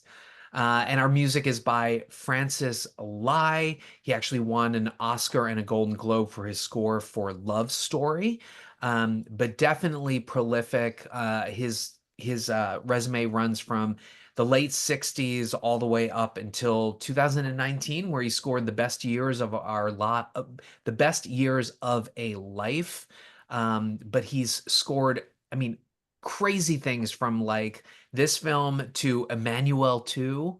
That's on his resume. Softcore porn. Why not? There you go. A man and a woman. So yeah, he's plugged in as well. Do you think he Awesome. heard a man and a woman and thought they said Emmanuel 3, and that's why he did that one then too? Possibly. He's like, oh, wait. Yeah, and that's our below the line. I Okay. didn't Awesome. realize. Yeah, again, I didn't realize we're watching the works of greats here. I know, really, it is really interesting, especially the Mike Winter connection and how many films that he collaborated with Reed on. I actually have seen the system. If you guys get around to it, Indicator did a really nice release of that with a bunch of Oh, extra features. nice. So that's actually worth checking out. But you can find that I think on YouTube actually has the full movie as well. So Oh, good. yeah. Love me some Oliver Probably Reed. Russian YouTube too, for being honest here. Yeah, Russian YouTube seems to have everything. They really saved your ass, man. Uh, I'll get into the cast. Our hero is Oliver Reed playing the titular role of Hannibal Brooks. Now, I'm not going to go too much into Oliver Reed's resume here, guys, because at this point, if you've been following the Spotlight episodes we've done so far, Oliver Reed, I've gone into his resume a lot, but I'll name the big ones. He's been in Gladiator, Oliver, The Devils, The Brood, Three Musketeers, Tommy. He's been in a million other things. But if you've been following our episodes, you'll see a lot more there. But those are probably Condor some of Man? the bigger ones. And of course, Condor Condor Man, Man. of I course, know. of I'm the one that course. I got to champion Condor Man, of course, his titular role. Next, we have a German actor named Peter Karsten playing the role of Kurt. Now, Kurt is a very nasty, hostile, and often drunk German soldier who will be accompanying Hannibal Brooks throughout a portion of the movie. Next we have, let me get into what he's done a little bit. A lot of German titles, so I didn't go into a ton of them. He's been in a movie called Nina 56, a movie called, or not Nina, that came out in 56, excuse me. U-47, which came out in 58. The Girl from Hong Kong, which came out in 61. Come on here, tablet. My tablet's acting up again. Come on. Bear with me a second, guys. Yeah. Well, while you're doing that, Oh, I could be wrong here, but it might have been somebody else. But I think he did a German Shiza video with Leanne oh. Cartman. Scheiße, Scheiße. There we go. He was in Dark of the Sun, which came out in 68. I didn't write it, like, because there are a couple German actors, and because of that, not that I have anything wrong with Germany, but I didn't go into a ton of the German actors' resumes just because I think some of our audience members just might not be familiar with them. So that's why I didn't go too crazy. I thought for sure Karsten was. Do you remember For Your Eyes Only, there was like that like Swedish like thug or whatever? I could have sworn that So he might he have. played that guy, but he didn't. He didn't. Oh, he didn't. S- Okay. He some just other looks like Swedish him a lot. German someone. Yeah. Yeah. The Swedish, they all look the same. Swedish German, Don't think Sweden. it's Euro mixing pot. It's all good. Yeah, the blonde hair, blue eyes. Of course, I'm gonna get the one Swiss person that listens to this, that watches this show, is Uh, gonna be like, "We're not all the same. I'm a redhead. God damn it." uh, We have Helmut Lohner, and he's playing Willie. And unlike our other man, Kurt, there, he's actually a friendly German. He's one of these guys that you could see. He just got caught up. I'm sure he's living in Germany, living the good life, and got caught up in becoming a German soldier. And he's actually very friendly. He likes Brooks, and he's a good dude. Now you might know him. He's been in stuff like Hotel Adlin in 1955, King in the Shadow in 1957, a film called Stephanie in 1958, and then in 1990 he did a movie called The Plot to Kill Hitler. Ooh. And again, he's a German actor, and he has a huge list of films. But I didn't want to go into his entire resume because again, I just don't think that most of our audience members might not be familiar with him. So I didn't feel like going into everything. Actually, Um, curiously enough, he is from Austria, and oh, he Willie, is. who was Oh, also okay. in the German army, is like, I'm from Austria. Oh, So it's okay. like, Well, hey, I really there you fucked that go. one up. No, Hold on one no, second. you're fine. Oh, I thought he was German too. yeah, for some reason I got that wrong. Okay. Next we have Karen Ball, and hopefully not pronouncing that wrong. She plays a Veronia, and she's a cook, a Polish woman who becomes a love interest, kind of, sort of, for our main character Hannibal Brooks. Her first film was Teenage Wolf Pack, which came out in 1956. Um, and then she go to 1961. She did a film called Dead Eyes of London, Always on Sunday in 1962, Voyage to Danger in 1962, Mission to Venice in 64, The Horror of Blackwood Castle in 68. And here's one for you for our Gentleman's Guide to Midnight Cinema crowd. What Have You Done to Solange in 72? Ooh. I So, love that movie. It's so yeah, yeah. wacky. And It's then so Lola in good. 81. So she, Nice. again, showing off the resume there. Never probably took it to that next level, a lot of these guys, but I thought she was great in the movie. We have a name that I think people will be familiar with, Michael J. Pollard. He plays Packy, an American soldier.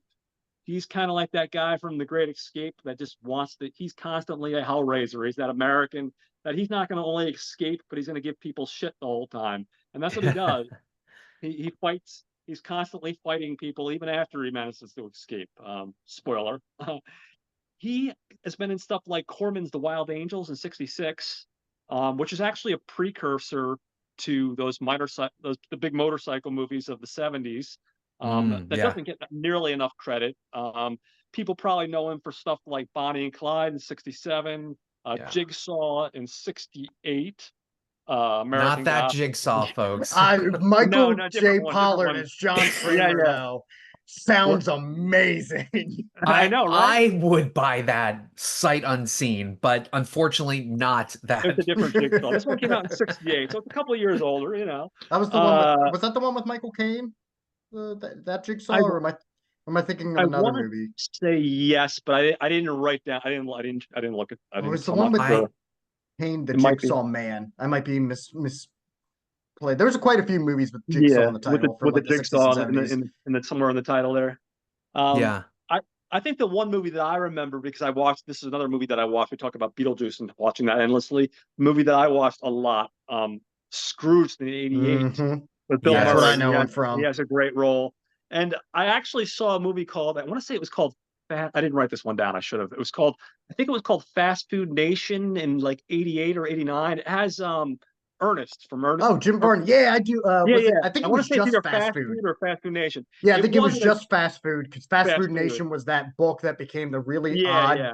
Instead of making a documentary, they did a really odd, like fictional movie that didn't work. But Yeah. This movie wasn't that great, unfortunately, but you know, it's got Ernest in it, so I have to watch it, you know. it's one of But those. It's not that good, but it has an innocent charm to it that I can't help yeah, but like kind of just get caught up on. I think that was I used to yeah. play on Encore a lot in like the early to mid 2000s. That's how I Oh saw it. yeah. I caught it on YouTube a couple weeks ago because I was like, oh, I've never heard of this one, and it's got Ernest. I gotta go watch it. American Gothic. So another. I'm pretty sure that's the. I want to say no, that's not the Ken Russell film. I'm sorry. I thought it was the Gothic film that Ken Russell did, and that came out in No, no, '87. no. Yeah. Here we go for our genre fans. Sleepaway Camp 3 in '89. Hmm. There you Um, go. Next of Kin in '89, and one of my favorites, Tango and Cash in '89. Yeah. Oh A yeah. little If we go to '99, he actually did Tumbleweeds. So, you know, it's a little variety there for you. Um, Finally, tying up, and I didn't write everybody down. I'm just focusing mainly on the main cast here. Wolfgang Priest, and hopefully I got your name right, Wolfgang. If not, I apologize because, as you guys know, I'm horrible with pronouncing names. I think me and Troy are in a a tie for who can mispronounce names. Uh, and I busted his chops when I was on one of his episodes about that. He's playing the role of Colonel Friedrich von Haller, Oh. and he's a badass German soldier, and he's kind of an asshole. He's been in stuff like Mistress of the World in 1960, Mill of the Stone Women in 1960, The Longest Day in 62, The Fifth Chord in 71, and A Bridge Too Far in 77. Now, obviously, again, he's been in a bunch of other stuff. But again, I was just trying to focus on films that I think people might have heard of. So yeah, that rounds out, I think, the main cast. There are Actually, probably some. if Oh yeah, if I if I can, I was just gonna say Michael J. Pollard. First of all, he acts with his hands a lot in this, he and does. Yeah. it drives me nuts. Spoiler alert, I love this film and I've seen it several times. But I just wanted to mention, to me, he will always be Bug Bailey from Dick Tracy, the Warren Oh, Beatty Dick yeah. Tracy. Yeah, he also played Boner in I Come in Peace, also known as Dark Angel, which I Oh, love okay. that. I love that movie. Dolph Lundgren, yeah, baby. And then and then what's the other movie I remember? Oh, he played the rat catcher in Split Second with Rutger Hauer. That little That's sci-fi horror film, cult classic. It's pretty cool. that's a But solid one. apparently Pollard was quite the alcoholic and was very difficult to Yeah. manage Mm. on sets or Oh, him whatever. and Reed in the same movie then sounds like a I recipe for can only disaster. I'm imagine. Yeah. pretty Yeah. sure they drank all of Europe under the table. And for I some w- reason, it was bothering me the whole time I was watching it. I could have sworn, and he was in that movie, one of my other goofy movies that I like from the '80s. You guys have probably seen The Heavenly Kid, Mhm. where the Actually, I guy, think he I was. haven't I haven't seen I that, but I wasn't sure know if he was that in it. poster. It's great, like Greaser from the '50s gets in a Yeah. race, they go off the cliff, and then he comes back to save the life of his son. And I think he's in that, but I don't know if I overlooked that one. But that's another goofy movie from the '80s. It's definitely worth your time. I think was on Prime or maybe Tubi, but yeah. So that's another one I think he was in, but I'm not 100% sure. I I will think also he say that was. I knew he wasn't going into this, but there was a long time where every time I knew they weren't the same actor, but I always thought, was Michael J. Pollard Squiggy on Laverne and Shirley? And no, but he kind of He's looks a not, bit like, but he kind of has Yeah, that yeah. goofy. Not to be mean, because you're not trying to but be like mean. He's a character. It's a character actor, but he almost has like that same kind, some of the same features. yeah, like Yeah, some he has a like a goofy goofy face. Yeah. charm, if you will, to Right. him. That kind of Yeah. works. So I He listened to one of reminds my me of favorite. what's the name? The actor Toby. Jones? Yeah. Yeah, he They reminds they me a lot of both Toby have that Jones. they both have that kind of like, Who, by the way, IMDb told me yesterday, because apparently it was his birthday and they like to do that. He is Mm, only like 59 or something. I mean this in the nicest way possible. I love you, Toby Jones. mm, You're only in your 50s? wow. That had to have been a Well, mistake. yeah. I don't mean to be mean, but I was like, wow, I always thought he was older. But I think some I people thought he was just older too. I think some Wow. people Yeah. just are born or like when With they more hit like mature look. 30s, they have that more mature, and it's not a bad look. And maybe he also just played them, but like I was like, that's good. Because I think it was like Shannon Elizabeth turned like 51. I'm like, there's no way Toby Jones is only a couple of years older than Shannon Elizabeth. What Yeah, is well, life? you know what? It's that fair British skin and the Yeah. It's sun, And also it's not a crazy which, knock. I to say love that me some Shannon Toby Elizabeth's Jones. only I was just 51. I can't blown believe she's away. 50 fucking 1 years old. I Yeah. can't. yeah. I mean, I remember American Pie came out in like what 2000, 2001, but even so, like I don't. I still have it in my head that she's like in her 30s. I think So IMDb is just lying to us and just messing with our perception of time. I think that's what it was. there are certain faces that look alike. So one of my favorite podcasts, before we get into the story, is another one called Armchair Experts by a guy named Dax Shepard, Oh great my God, I character love Dax actor, Shepard. and he jokes around about how he always gets mistaken for Zach Braff. And if you look Hmm. at the I kind of faces, see they that. have different. They do. But if you look at some of the facial features, they do have some facial features. But his podcast is excellent. Going off the rails here for a second, and that's another one where people mistake, the two. I feel like people would mistake him more for Trad Kroger from Nickelback because I always thought he Yeah. looked like the missing member of Yeah. Nickelback. Yeah. Yeah. Also, I'm just gonna say this, Yeah. and people can be like, "Oh, okay, Jose." Chips was actually pretty fucking funny. I'm sorry. Dude, I enjoyed I I it. haven't, like you know I what? I like his haven't seen director it, moves. but Troy also said he thought it was actually surprisingly funny. I got it on Blue. I think I got it from Dollar Tree. Yeah, So one of these definitely days watch I'll it. actually give it a shot. you guys have your computers in front of me, and I don't, because I use my phone. But not his first movie, but his second movie, I want to say it's with his wife Kristen Bell. I Oh, think Hit it's and like Run. Hit and Run. That's another one that's actually I thought was pretty funny. Um, Michael Rosenbaum, who's he's good friends with, shows up. Bradley Cooper, he's friends with, shows up in a role. Tom Yep. Tom Arnold. Arnold, Tom Arnold's in the movie. He plays like a really ridiculous character, and that's another movie that I thought he was good behind the camera with. So yeah, sometimes these guys surprise you. You never would think like a guy like that would make it as director, but he did a couple movies. Sadly, unfortunately, I think he did one other movie that I haven't seen. His first movie, they've all unfortunately failed in the box office, but they're definitely worth seeking Mhm. out and a fun time for sure. But Yep. anyway, enough of my rants here, which I tend to do. I Okay. go off the rails here. Once you get me started, We guys, I love go it. from Yeah, we Have you do it not listened too. to our episodes? Yeah. because I go on to some of these shows, and you can see people trying to reel me in, and I'm like, it's not my fault. It's not my fault. I just do that. Uh, but not your show. But that brings me to the story. I'll let you get into your one line synopsis, Justin. Yes, People I want to got Oh it. hear your one yeah. line synopsis Yeah, at God, this this one was point. actually easy to whittle down, but it Yeah. still doesn't go into like explaining the true magic of this movie. But Well, is that a a br- magical cat flopping his yes, tail and well, making his appearance? this is kind of like Hannibal Brooks when you think about it. Yeah, yeah. She Yes, it he is. wants to let people know that he's part of the show. Yes. So, a British POW escorts his beloved elephant to the safe haven of Switzerland during World War II. I love it. That's You can't get any great. simpler than that. You can't Yeah, get any simpler than that. I mean that's So what we boil it down. I mean, I like this movie before we go into the story because I think there is some meat to chew on this bone, despite what some Definitely. people may think. I love the fact that I love movies that are just not just odd for the sake of being odd or shocking for the sake of being shocking. I said some people might think that if they listen to some of the stuff that I love, but I do like films that either start off or they just go in unexpected places, even if it's a weird place that you might go like, why are they doing that? Like in the beginning of the film, it starts off and it looks like he's changing the oil on this fucking truck, and it's such a weird way to start a movie. But Yeah. I just think it's interesting, right? And then the next thing you know, he's getting caught up. He's being captured into this POW camp, and after being there shortly, he said, "Hey, listen, if you want to, you don't have to be stuck here. You can go work at this zoo." And again, this is all odd stuff. And this is where he meets Lucy the elephant, and he begins this connection. And I just think it's such an interesting and oddball film. But I do think there's a lot there, and I think it's a fun one. Mhm. I definitely am curious before we go further. I just want to comment on that. The opening alone, I thought was interesting. What were you guys' thoughts in general, like when it comes to the story and the script and the different characters and your overall thoughts? So, despite the fact that I'm the one that picked this and bought this, I Yeah, actually went in. I just talked about Red Rooms yeah, and Strange Darling. I went into this cold, so I didn't yeah, know anything about it. I didn't know it was Michael Winner until his name popped up and some of the other people. yeah, All I knew was Oliver Reed and Michael J. Pollard were in it. The only yeah. reason I knew there was an elephant was because on the Blu-ray cover, they There's a keep big it old elephant. small on the Blu-ray cover. They keep him like the top, her in the top left corner. Yeah, And then I saw you had posted right as I was about to watch it, like, oh, next week, as you know, we're going to soon talk about a very special movie. So I knew mm, that Reed was going to encounter an elephant.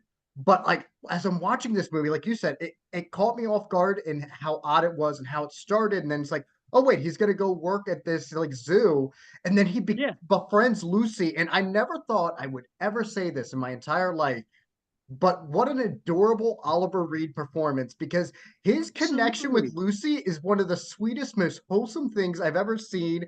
Him giving her the little, apple and all of that, and always checking up on her. Though I will say, when he was getting trained and he's just picking up elephant shit with his bare hands, that is rancid, and I was gagging. I was like, put some Ugh. gloves on. I get that you're Yes. a prisoner of war, but even then it catches you off guard because at first you think you're getting your general Oliver Reed because You're a getting the zoo, it's crazy a Oliver flipping Reed, or zoo. the villain Oliver Reed, like Condor Man. You feel like you're gonna get that. Okay, what is Yeah, Oliver Reed? What is he gonna? What crazy thing is he gonna do to throw us off balance? To that, no, yeah, absolutely. yeah. I And like the sweetness of early on with the elephant. Like at first he's like, "Oh, I'm gonna have to take care of an elephant." He's a little skeptical, but within the first like few minutes, the elephant's giving him an apple. Yeah, The they get elephant's like like handing he him the gets like a apple. montage of taking care of this elephant. It's like Yeah, so adorable. And I yeah, remember I'm sitting there going, I kind of just want to see a movie about him and this elephant because I still yeah, didn't know where this was going. And yeah, then when like the absolutely. bombing starts happening, I'm like, oh, this is going to be like the Protector with Joni Jai. He's going to find Lucy, she's dead, and he's going to get vengeance. He doesn't. He wants to escort No, her to safety, and I'm like, oh my god, it's just this sweet. I guess you could say it's kind of. I mean, I only saw it once. So I don't remember if it was the actual yeah, plot, but kind of like it's a weird version of like Operation Dumbo Drop, where it's more of an innocent Yes. comedy with an elephant in war. And what's so weird is it shouldn't work because I mean I know I mentioned Beetlejuice finding it messy because at the same time we've got a I wouldn't say a serious war movie, but you do got a war a war movie. actioner going on. There are some actual really good. There's a great sequence in the back half of this, a really fun train sequence that I think Quentin Yeah, Tarantino would really dig if he hasn't seen this somehow. I'm pretty sure he yeah, has. And it's just like it going back and forth between like these almost comical like Oliver Reed and Lucy, where like there's one spot, it's same with the trade, where the one person swears he sees Reed and like Lucy trying to hide behind bushes, and then when yeah, everybody else goes to look, they're no longer there. So it's like, but then you switch that to like these actual like big set pieces, and yet they somehow work. And Michael J. yeah, Pollard feels like he kind of comes in from another movie, but it works. I wrote yeah, down he was the leg breaking cock blocker because every time he would like Oh my God. appear. He would be like when Oliver Reed, like when he's in the barn trying to, really and then he very crashes through the sweetly roof. seduce someone and he falls through and hurts his leg and it just keeps happening.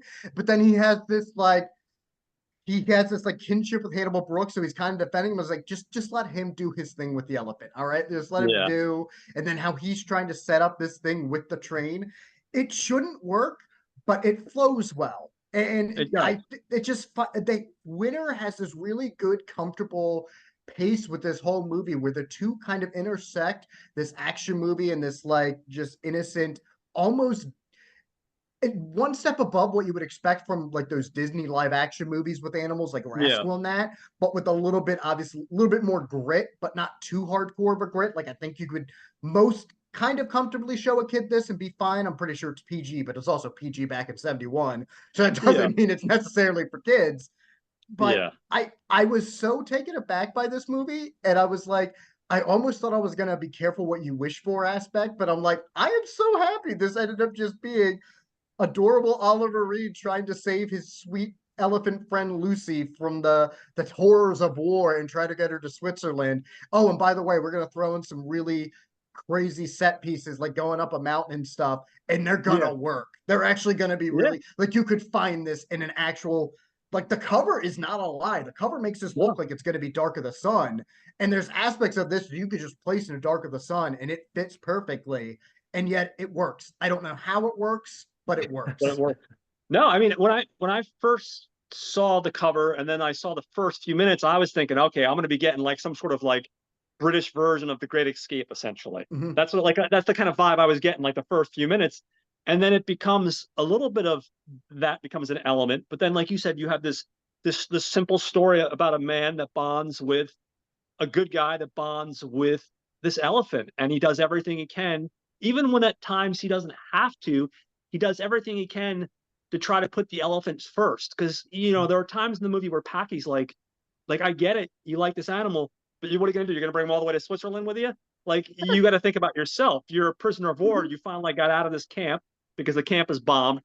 To tell our audience, I don't care about breaking spoilers. The movie came out in '69, but at a certain point, Also, because World War II, by the way, yeah, folks. You know. it Yeah. takes place in World War II. The zoo gets bombed, and he really does put this elephant first. And effectively, what happens is once he gets out of the zoo, he's originally supposed to go on a train with these two different German soldiers. One who's a very hostile, drunken lout. One who Kurt, I think. The other guy's named Willie, who's just like I said, a super generous, nice guy. The beautiful Polish girl, who's essentially the love interest of sorts, and Oliver Reed, Hannibal Brooks. And of course, the train situation doesn't work out because it gets confiscated by a German soldier or German general saying, no, we're going to be using the train. So they make them walk to this destination that's very far away. Um, and what's interesting is very early on, you really establish the Hannibal Brooks character as a good guy.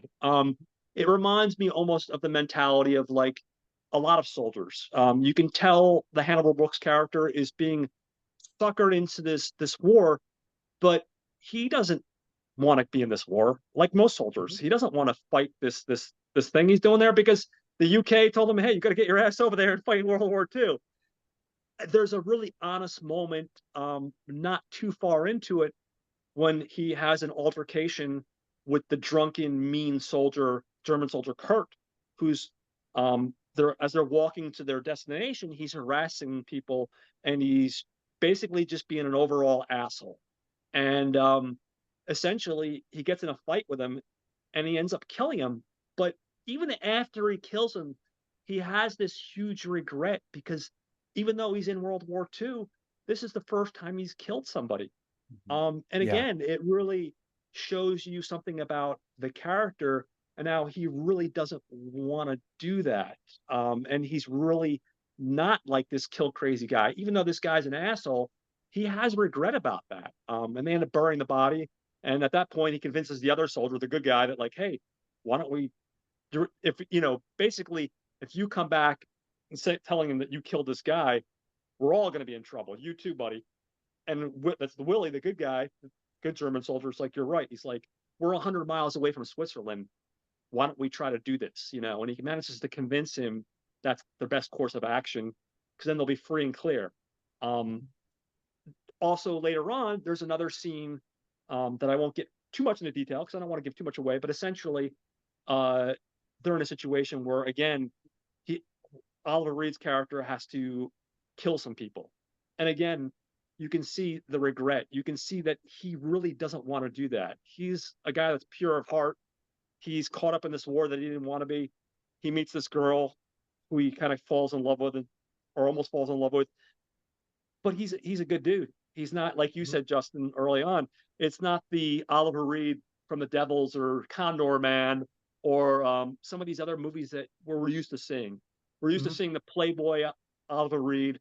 We're used to seeing the motherfucker Oliver Reed. We're used to seeing the villain Oliver Reed.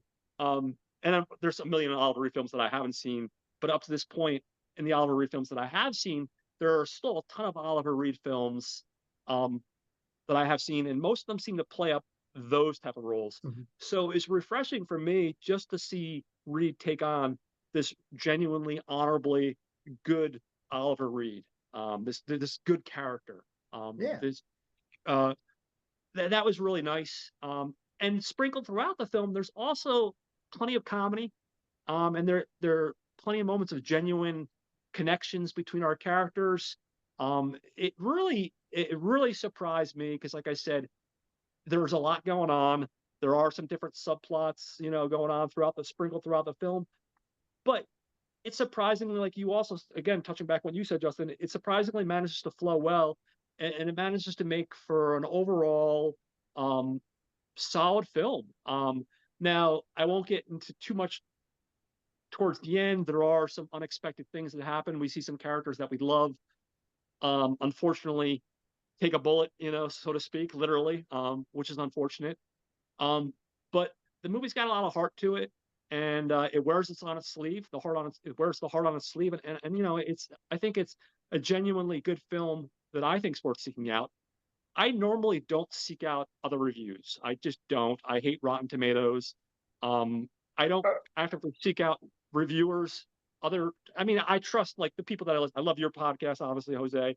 I love Gentleman's Guide. I love, Troy, Not a Bomb, and Brad.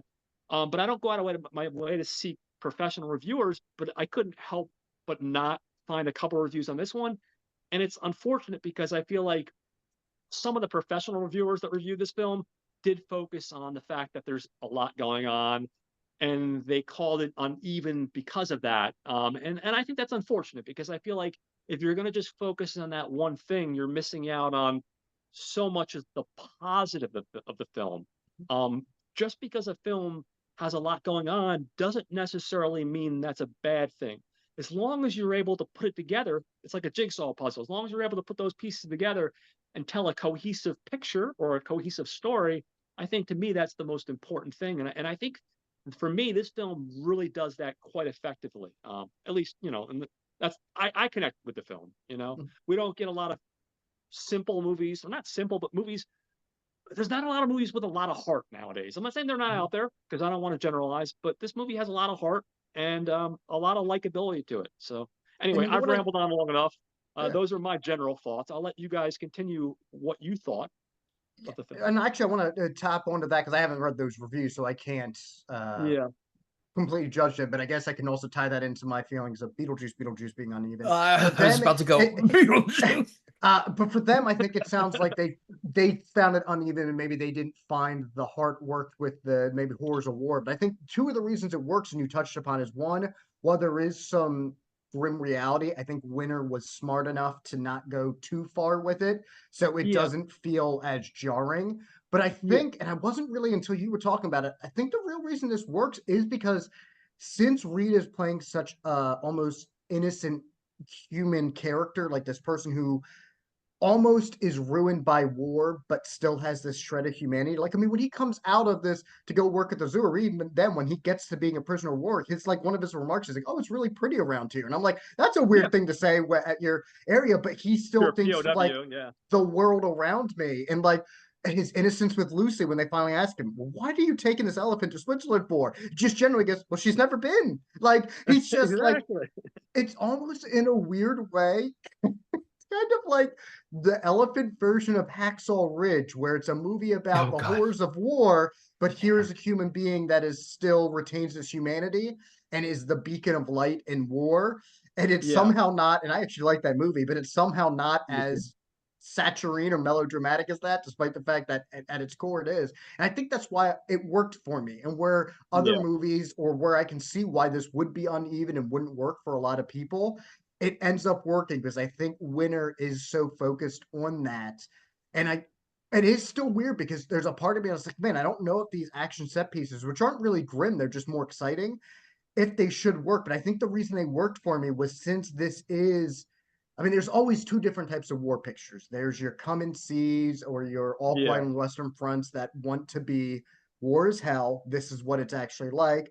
Or there's yeah, your other war movies, which let's be honest, a lot of John Wayne type pictures are, where it's more mm, escapism. Here's the heroics of war, but it almost makes it look fun.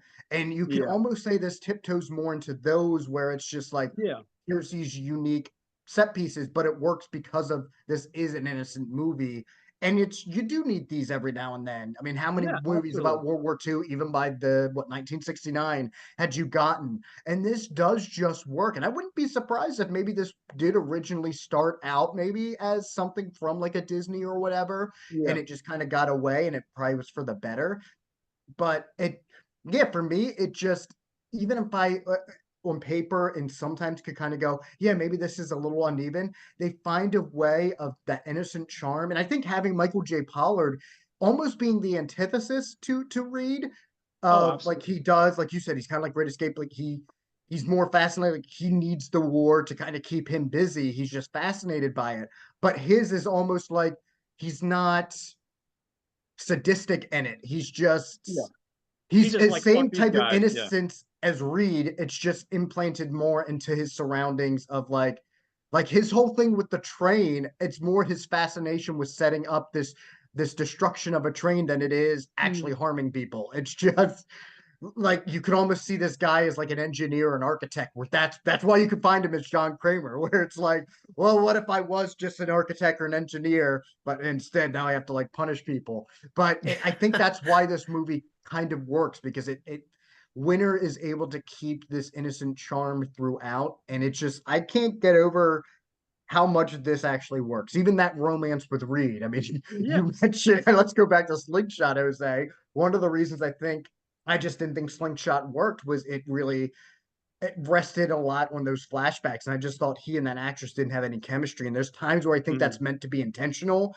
especially with some of those twists, but I think it just ended up resulting in something that unfortunately on a first time watch was tedious. Here you have something that like, even though it doesn't get played up as much as it probably should, maybe arguably, he does have a sweet relationship with an actual human being on top of with yeah, Lucy the elephant, and they kind of work together. And it just there's such a sweet nature to it. And I think the fact that I wasn't expecting this movie is why I liked it even more, because I was expecting more Dark of the Sun, which I love. Dark of the Sun, it's Yeah. fantastic. I'm like, that's what we're getting. And I thought, well, maybe the elephant is just going to be which technically Lucy is the reason we get there, but not in the Mm. way I was expecting. So I'm curious to see where Jose goes with this. But Oh. I was just, I thought this was a surprisingly adorable, sweet, and charming little movie that caught me off guard, and I can't believe this was Michael Witter. And I want to But add I one more also can thing. see his touches here. I want to say Um, also, when we do have those moments of violence against the German soldiers, it's not like you said, it's not done in this super serious tone. It's more like when they pull when Lucy pulls the big fort that's on the cliff. Again, it's like these guys are just getting their comeuppance. It's not like this violent like World War II flick, like this brutal, realistic, grim look at it. It's more of like, hey, you just shot the girl, the love interest, you killed Willie, the good German, and it's like, fuck you, you guys are getting what's coming to you, and now we're gonna make it to Switzerland. You know what I mean? So it's done in a way where you're like, yeah, that's it, you go team, you know. But it's not done in like this violent, grim, brutal way, which I Mhm. also again ties into the innocence of the film. It's like you're just rooting for this guy to just get through and save that damn Lucy. And of course, we would have been nice if we had saved Willie and the blonde Mhm. cook. But the innocence really ties into it. But anyway, This is kind of on what I to wanted larger than life with Bill Murray to be. Obviously, maybe not. Well, yeah, now I kind of wish it was set during the war just to see how that would have worked. But at the yeah. time of like when you're supposed to get that innocence, but I guess that one, the reason it didn't really work outside of most of the gags just didn't work for me is it needs to be one of those very begrudgingly falls in love with this elephant by the end of the movie. I like the fact that it's almost immediate here, and then it's just the madcap stuff that happens on the journey to Switzerland. So I think Mhm. Pollard should have told, I know it was years before, but when he was working with Murray on Scrooge, he said, look, you're going to get this movie about an elephant. Watch Hannibal Brooks and make them do it like this. There you yeah. go. One day, who knows? Maybe one day it'll get remade. You never know. Hopefully not. But anyway, Jose, what do you think? Here we're Yeah, I think you guys have covered pretty much everything. I have not seen Dark of the Sun, me but neither. I just Googled it, and Rod Taylor's chest hair is like, I'm Oh, like, that's it. It's going on his it's watch time to list. start watching this. By the time we get together It's next really month, good. Jose will have a full review for us. Yes.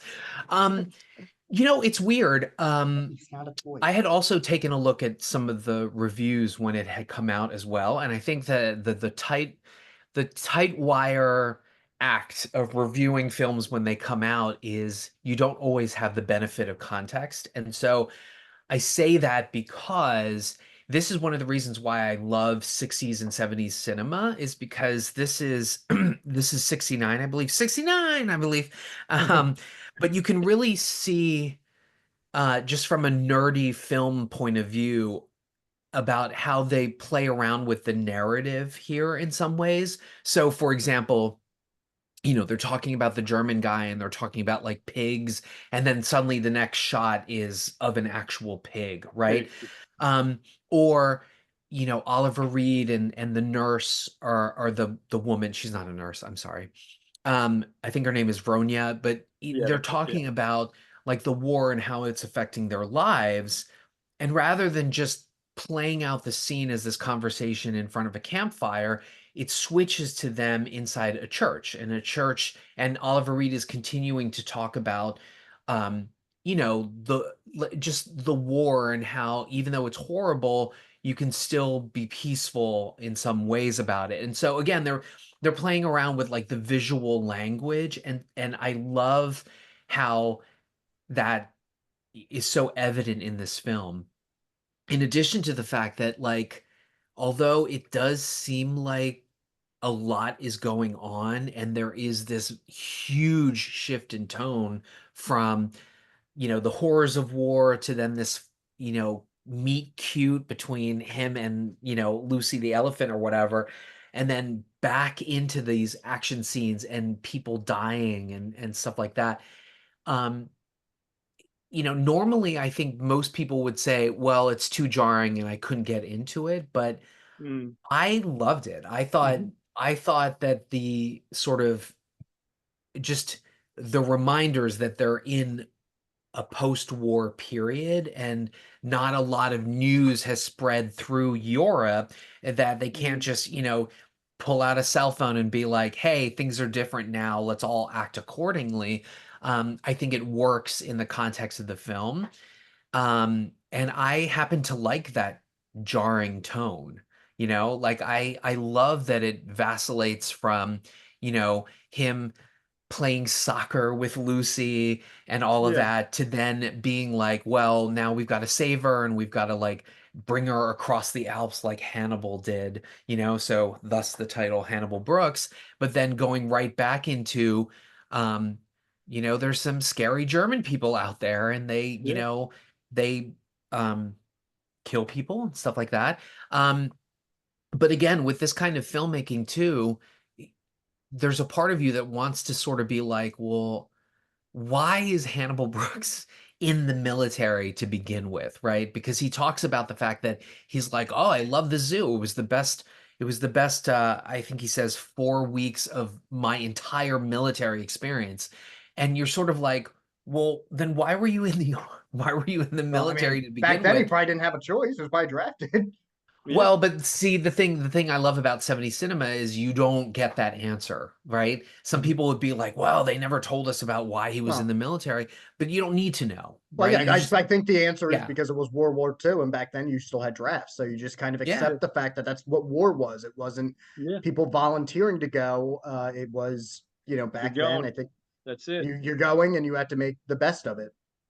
But I Yeah, also love the kind of like hints between his character and some of the other characters about dealing with war. Like they get brought into the POW camp and he's taking a shower, and they were, I think Pollard is like, how was last night? And he's like, well, I had a wonderful date with somebody at a coffee, whatever. And clearly like he's taking the piss, but it's really about like perspective. Mhm. And in some ways, I think it comes out later that Vronia, much like a lot of the characters in the film, they end up doing what they need to do to survive. And so she ends up with a character where you're like, how could she do that? And she's just doing it to survive. But we yeah, also see how she's treated by the awful German soldier who like just starts smacking her in that one scene. And I'm like, oh my God, like what's going on?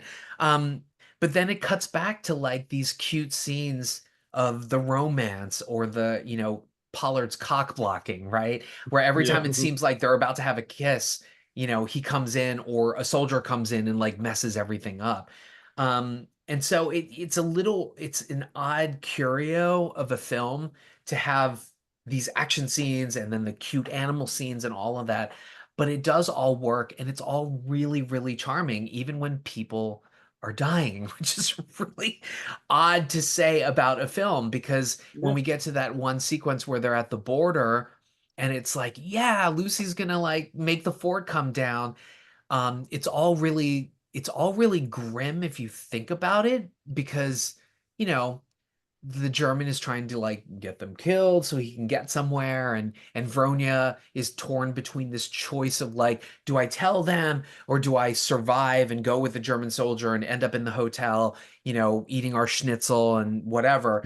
And she decides to, change her mind and warn them, it's trap, like Admiral Akbar mm. in Star Wars. Um, I like that but tie-in. yeah, but Do you, somehow it all somehow just works. Now, And do you it's, think yeah. it works? And I preface this because I don't think this was their intent.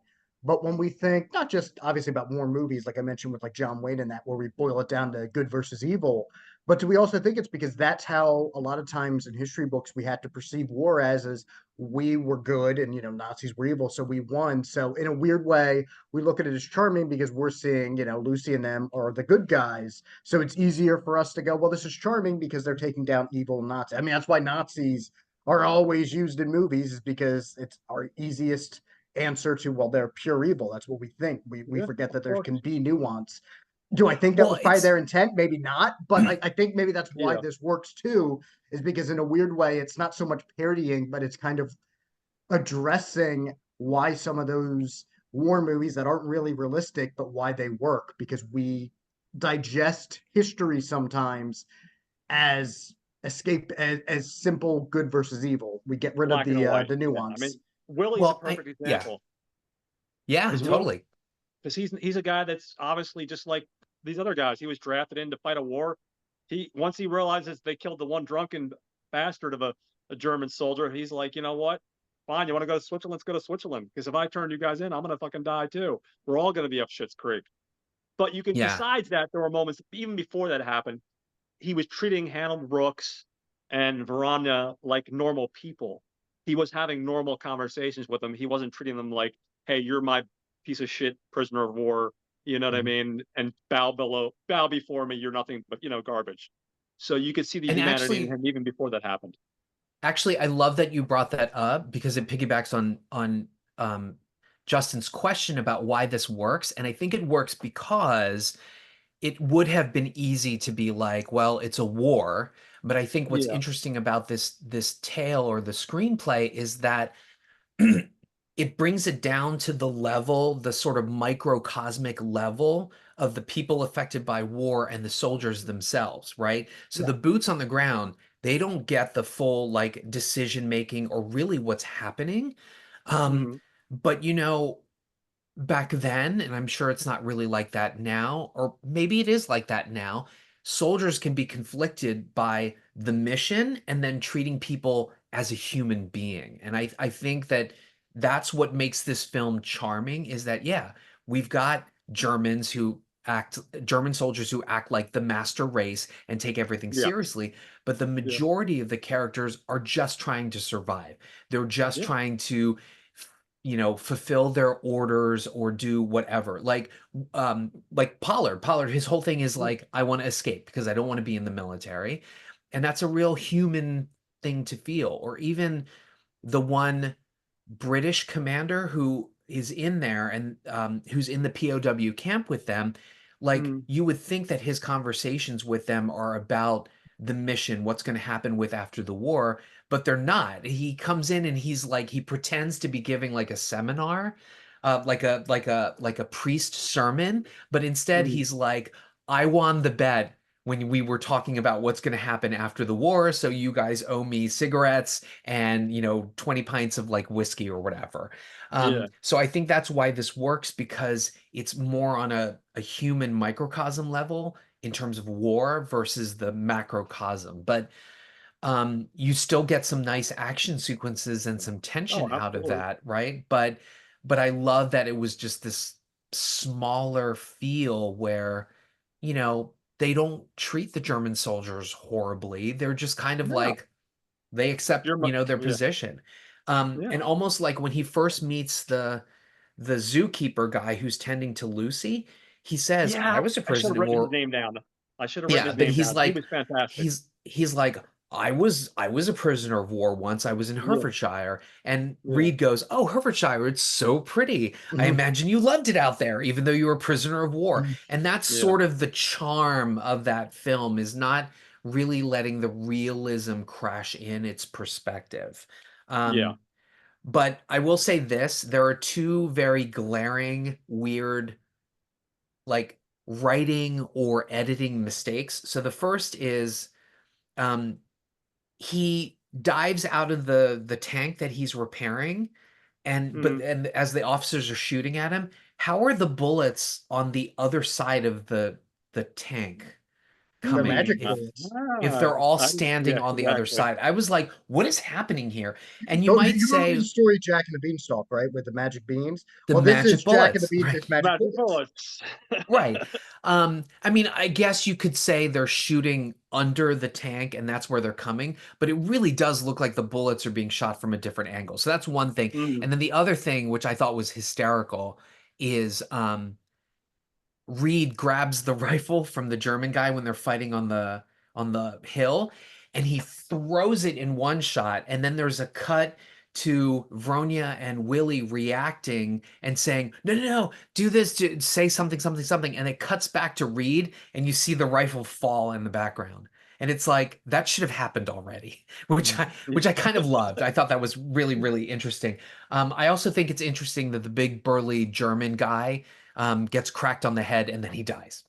Yeah, Just, nice you and know, simple. boom. Oh, he's dead. Sorry, you know, Oops. whatever. But yeah, anyway, that's why I think it all works, the sort of charming Yeah. aspect of it. And I've watched the film like 3 times. I just think it's wonderful because in a war film with an elephant, you get the shenanigans of him hiding in the vault box and it breaks, you know, or then he shows up later and he's like, ah, these are my my French friends that are helping out, and we're gonna like rob the Germans, right? But then they end up blowing up just a food depot truck or whatever. You know, so it was interesting. Yeah. Also, there's another actor in here that I just kept calling German Tom Hardy because he really looked like Tom Hardy. It was so strange. I was like, oh, German Tom Hardy. But yeah. Anyway, I love the movie. I'm so glad we Yeah, Awesome. watched it's it. You know, it's so I'm, adorable. I'm not gonna lie, guys. A couple weeks ago when you were on, Justin, you guys I think mentioned in the episode about the Hannibal Brooks thing coming up, and you said you had some interesting thoughts. And I'm like, me being I'm a worrywart, I was reading into that because I know it's stupid, and I'm the only person that thinks like this when it comes to doing my particular, podcast, YouTube, whatever. Is that I always want to. I enjoy the idea of having a conversation about any film, whether it's good or bad. Yes, but I would 100% rather engage in a conversation about something that I love or at least I liked. To me, Mhm. that's just I'm putting all the energy and the effort into it, whether it's by myself or with other guests, having guests like yourself. I like engaging in a conversation where we're saying positive things versus pointing out, oh, this film was a piece of shit. Now, I'm not saying we would ever do that, but I'd much rather have the list of positive be stronger than the list of negative.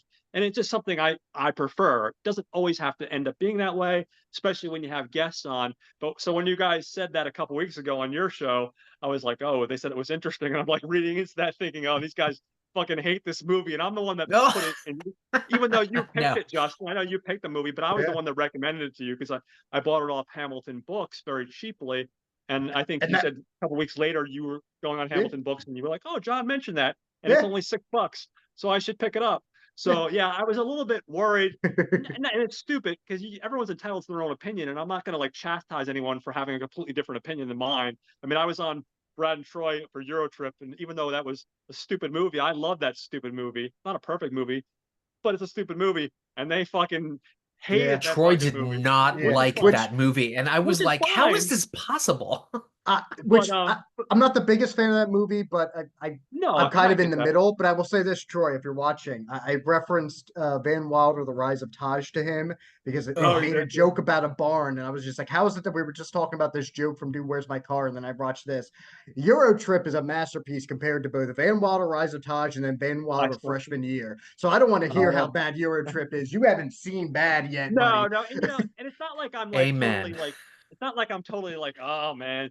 But like I said, for me, that's always been a thing with my thing is Mhm. I'd rather, like I said, I'd rather not shower. Mike used to call it. Mike was on Mike the Wildebeest. He used to call. Mm. He doesn't want to shower flowers on something, and I Mhm. can totally respect that. I don't look at it from that perspective. I've always looked at it. I just would rather I'd rather be in love with a film and say positive than be like, man, that thing was a fucking piece of shit. I can't believe we Yeah. had to sit through Well, that. And Well, you and know that's just what? my well, own personal thing. I think we can have a good this is why it's always such a tightrope to talk Yeah, about a it is a film tightrope. that neither Just of because us it's has an ever opinion. seen, right? Whether Yeah. that's a new release or what have you. But I just think it's so in vogue on social media to be like, this was the worst movie ever. Oh yeah. But I think you can strike a good balance Yeah, yeah. between, Yeah, saying no, I you had a can. very negative, visceral reaction to this movie, and here's why. But when you kind of go overboard and you're just like this is the shit of all shits, and why was this even made? I think, Yeah. there's a fine line to be had. The Yeah, problem no, I is mean, with a lot of listen, oh, I'm sorry. okay. No, I no, was just you gonna say no, the you problem, and you touched upon it, Jose, is I think a lot of times people feel the need to be hyperbolic. Even something like Borderlands, yeah. which is not good and I Mm. didn't like it. There are sometimes where it's like, oh, it's the worst movie ever made. I'm like, calm down there, Really? Chachki. Really? Yeah, It's Really? exactly. pump the brakes. It's not. I didn't think it was good, and it's pretty. I mean, average and bland for the most part. But like The worst thing ever everything made? has to be the best, the worst, the okayest, the Yeah. this. There's no, well, this was all right, this wasn't. And to your point, John, too, I think no matter what, once you like or once you like a movie, it's like a baby to you. And so I Yeah, of can see where course. you're coming from, because if you come away and you're like, oh, I thought this was charming. I mean, even now, like we Yeah. ended up kind of liking Condor Man, and our episode was Yeah. kind of like, oh Yeah. yeah, it's good. And then Yeah. there's, No. and I'm not calling him out because I love the guy, but Matt McCarthy, I watch him on like Yeah. TikTok and follow him on Instagram. He's a comedian. He loves movies and wrestling, Mhm. and tries to do that sometimes. But he was talking like he had a little collection of movies that he thinks are really terrible, and Condor Man was in that. So he would just kind of like disparaging, like, if you hadn't seen Condor Man, keep it that way. And I'm like, I liked Condor Man. What? So even if Bastard, like that motherfucker. person is just doing it in a joking way, it's hard not to, if you trash something, you unintentionally are kind of, it can be perceived that you're trashing people that like it. So it's kind Yeah. of like oh, Yes. this is terrible, but you can like it, where it's like now you're being condescending even if you're not trying to be. Yeah. And sometimes I think it could just be funny. We can have that Social as, I media, mean, unfortunately, has I made mean, that. like Yeah. Troy and Brad, like we can do that as a gag with each other. Like when Yeah. Troy and No. I were defending Drop Dead Fred, when Yeah. when Brad sent me his Blu-ray copy because I wasn't able to get a copy of that Blu-ray in time. I Mm. got a separate Blu-ray, so he gave me the better one in my opinion. He had Ooh. sent, this movie is trash. I'm glad you like it, but to me that's tongue in cheek because we're Yeah. Yeah. friends. But if you don't know someone, or if you really do care about a movie, that can be misconstrued as, Oh, oh, you're absolutely. dumb for liking. So I get like, and I was Yeah. trying to be it safe because I wanted to, but like I came away going, yeah, this is an interesting movie, but like it's interesting and I liked it. And I think I might have Yeah. spoiled, Jose and I might have spoiled our thoughts a little bit on that we liked it, but I think we Mm. wanted to try to keep it close to our sleeve. But I'm like, but yeah, I Yeah. I'm the wasn't same sure way. how. I felt like you guys might have liked it, but Yeah. but I wanted to also keep it like, guys, this wasn't what I was expecting when I picked this movie, and I'm so happy for it. No, and the same thing Yeah. with like with me and when me and Brad and Troy, like I've become friends with them over this, like I've become friends with you guys over the last year, essentially. And you guys, even though I haven't hung out with you yet, one of these days we'll make that It'll happen. happen. It's gonna It'll happen. happen. Definitely, all of you guys. Same thing with Brad and Troy. They've been the support. They've been a supporter of me since day one. Um, and they're like brothers essentially. And the same thing like you guys. So like we were, if you listen to that episode of Not a Bomb, um, on Eurotrip, we're just busting each other's balls the whole time. It's a fun experience. So I Yeah. don't even take, like, that's not a personal thing at all. Like Mm-mm. when they have a difference in opinion at all, like it's us just having fun and busting each other's chops. I even defended the pest for you, Jose, because I think you like Ah. the pest, and I was like, hey, I'm right there with Jose, so you guys might want to question my judgment. I even like the pest because I genuinely like that film. It's a stupid movie, but I think John Leguizamo, I think, gives a strong performance. Yeah, Like I yeah. like to Anyway, pick on Jose for liking movies like Catwoman and Electra, but I like that he does that. And I Or yeah, Madam always Web. say, and I always in Madam Web, which is one that I'm yeah, like, hey, I at least liked it more than Morbius. But like, I can't think of an example now, but I always bring up. But I have those same types of movies, and yeah, honestly, when we did Clerks awesome. 3, like you kind of felt bad when you went to trash on Yeah, it, but we came away like, this is why I liked it, this is why you did. And I think yeah, Troy yeah, was like, yeah. No, we explain where we're I don't know coming how you from. guys disagreed in a nice way. I'm like, oh, some Yeah, no, people you are explain It different. where I'm happens. as long as you can explain where you're coming from, not that you have to give like this defense mode, but as long as you can give like a point of view so people try to understand it's not just like you're not shitting on something for the sake of shitting on it. Hmm. That's when I, like you said, then we get the whole social media thing and these hyperbolic people where, because I've seen YouTube channels where I feel like that's the case. It's just like I've seen this one guy on TikTok, he fucking drives me insane. I should just get off TikTok altogether. All he does is just like give a score, and I'm like, can you give a little bit more? Like he Hmm. does this whole like the number thing. Listen, you're allowed to do your YouTube channel or podcast with a number thing. I don't personally like it, but to each their own. But he's like, he gives it like a 2, and I'm like, why did you give it a 2? Because it was a piece of shit. I'm like, okay, but that's not a review. I'm not saying you have to Hmm. defend your opinion, but at least explain to me like what you thought was lacking, what you thought was positive. Otherwise, it's just not interesting. Like it's like reading like the cliff notes to a good book. Like, Hmm. okay, you don't have Yeah. time and you got to do a report that's due on Monday. Okay, you go through the cliff notes, but you're not getting anything from it. All you're getting is the little synopsis. You At know, least tell me something. Tik Like if you hated something, tell me why you hate it. And again, you're not having to defend it, but just tell me why you hated it or what you didn't like, what hit you the wrong way. That's what I'm yeah, interested in. TikTok makes me crazy because and this is why I'm so dumbfounded that Quibi, Quick Bites, Mm, yeah, Google that if you don't know what Quibi is. That's why it confuses me that Quibi didn't work is because I feel like TikTok is just, the soundbite universe, right? Yeah, Every absolutely. clip that I see where whether it's a movie review or a piece of news or something, it literally is people being like, and then Yeah. that's it. And then it 30 ends. And seconds and it's it's like, yeah. Well, Yeah. is that's this also what we're somewhat on you guys though, because TikTok does have an algorithm that's trained for you. So what I've done is if I don't like something like that, I click on Just it and remove it. say, don't remove this. So my TikTok, thankfully, is the majority of like skits and stuff. Oh, So okay. there's a way that you oh, can okay. alter that because I got tired of some of those things. She's like, oh, you like horror, so here's the thing. And I'm like, well, I don't like this person. So if you put that, like it gets rid of it for you. Yeah. Well, I don't belong to TikTok. I see a lot of the stuff on like Instagram, I guess, because it's Mhm. kind of the same thing, I guess. But yeah, I mean, movie reviews in a 40-second quick bite thing is not. It, You're it just not can getting work, anything. but you just need to find. I mean, I think I like the challenge of doing reviews in 2 to 3 sentences. It could be harder when it was a movie I wanted to talk about more. Oh Yeah. yeah, But the yeah, goal there totally. was like whittling it down, but trying to provide some nuance. But yeah, just Yeah. putting it out there without much context or not following up because I think there's a way of doing that and like and if it opens discussion, we keep it going. Yeah. Right. But So Yeah. let me ask you guys something. I'm thinking about trying something new. It's not necessarily new. I'm probably stealing it from other podcasts, but what would you think if you were to pick one or two moments that you connected? We'll just say you can call it MVP or one or two moments that you connected with the most in the film okay.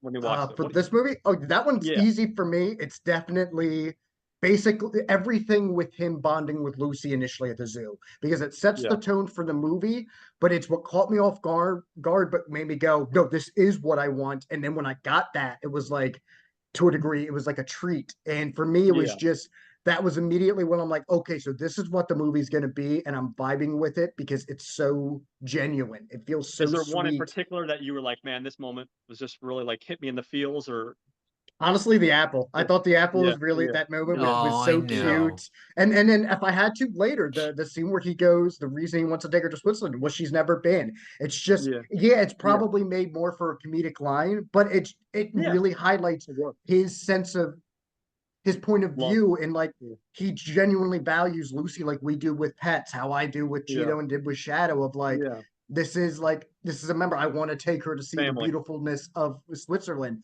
It shows the wholesomeness of the movie, and I think Yeah. it's really sweet. What about you, Jose? Is there anything in like one thing that you can think of? I know I'm putting you on the spot here, guys. But some like one scene that like really stood out that you just connected to, or that you thought was the MVP moment.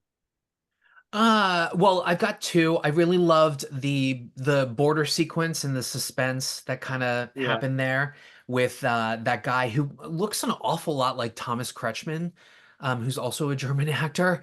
And I just was Mhm. like, is this his dad? But I loved that sequence in terms of an action sequence. But the scene that really gets to me each time is when they are they're I think they're at I believe they're at a farm. He's talking about a pig. Lucy's never seen a pig. And then the Mhm. German guy is like, ostensibly, I mean, he's not translated, but he's like, you keep talking shit about me because he thinks, when Oliver Reed says pig, he's talking about the German guy, and then he starts slapping her around. And then I believe this is the same scene. Um, Basically, a freak thunderstorm happens in their field, and Lucy starts to run off, and Mhm. um, and you think like, oh, Lucy's running away because she doesn't like the violence or whatever, but it's the thunder that makes her think of Mhm. the bombs from the beginning sequence, and they had to sort of like he has to run into the road and be like, baby, it's not bombs, you're okay Yeah. or You're whatever. And okay. there's a beautiful like rainbow in the background too, because at first when the rain starts, you're thinking, oh, okay, water towers or whatever. But then when you see the rainbow, you're like, Jesus, was it really raining or whatever? But I loved that when he rushes out to Mhm. like calm her down. Yeah. Um, and there's sort of like an accident that happens with like a horse and a buggy because Lucy crashes through the fence and she's, in the roadway or whatever. And he just sort of like calms her down. And then he sort of ends up being like, well, there's all this food from the carriage that you've You wrecked. want an You might apple? as Here well you go. eat now or whatever. So that was one of my favorite That's sequences. I awesome. really And loved how and they put that together. I think another interesting thing about that scene too is also shows something about the character of Hannibal Brooks, because keep in mind the German, piece of shit bad guy that's accompanying them at that point is still alive. And that guy's such a piece of shit. I was waiting for him when he went out when Hannibal Brooks went to go get Lucy. I thought for sure he was going to shoot him, thinking that he was trying to escape. So that also that's Yeah. another moment that kind of gives you a moment of tenseness there. Um, for me, there are two scenes that stand out, that I'll call the MVP moments, and they're mainly because I feel like I'm connecting with the relationship between Hannibal and Lucy. The first scene is it's early on when he's in the zoo, and he's like, "Oh, I got to take care of an elephant," kind of. But he's then starts to train Lucy and becomes friends with her. But the first moment where you can see that she really bonds with him is when she gives him the apple. I Yeah. think that was just a tender moment. It just kicks you right in the feels, right in Hmm. the heart, and that was the moment where you're like, okay, there's this relationship there. I thought that was a great moment, and then there's Oh, and another then great. not to No, go ahead, interrupt, go but ahead. No, in that scene, she digs it out of like the hay, right? yeah, yeah, And then obviously they gave Oliver Reed a clean apple, but he bites from yeah, the apple and then and he then gives it gives the back to her. rest of it to Lucy and then he Yeah, winks at the camera. To So be cute. fair, yeah. though, we don't know they gave him a clean apple. Knowing Oliver Reed, he probably would have eaten a He dirty He pro probably apple would have. he He doesn't care. He probably really right did. doesn't after Yeah. care. handling elephant shit, which we would assume was fake shit, but that was probably just real You never elephant shit. know. He's like, You "Oh, let me know. get my hands in there." Ugh. So Yes. that scene stands out. And another moment that I think was really good too is that at one point they enter this village, where they're having a fair, and the girl and Oliver Reed decide to stay in this barn, and they tell the two German soldiers to go out and enjoy the fair, and they go onto this loft in the barn, and there's a ladder, and they pull the ladder up with them. They're about to have this tender romance scene.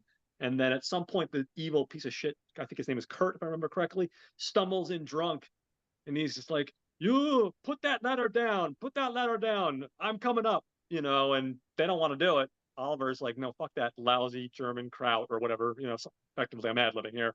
And Rania, she's worried. She's like, "No, we should calm him down because he's already drunk. He's already an asshole. Just let him come up here."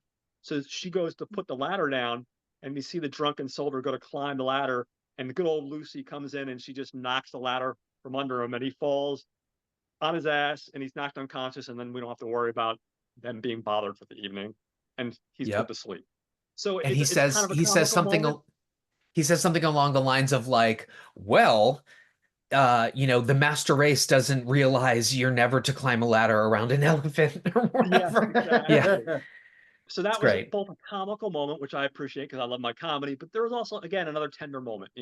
It's a tender moment between him and Lucy, the love for Lucy and Veronia and Hannibal, but it's also a tender moment for Hannibal and Veronia.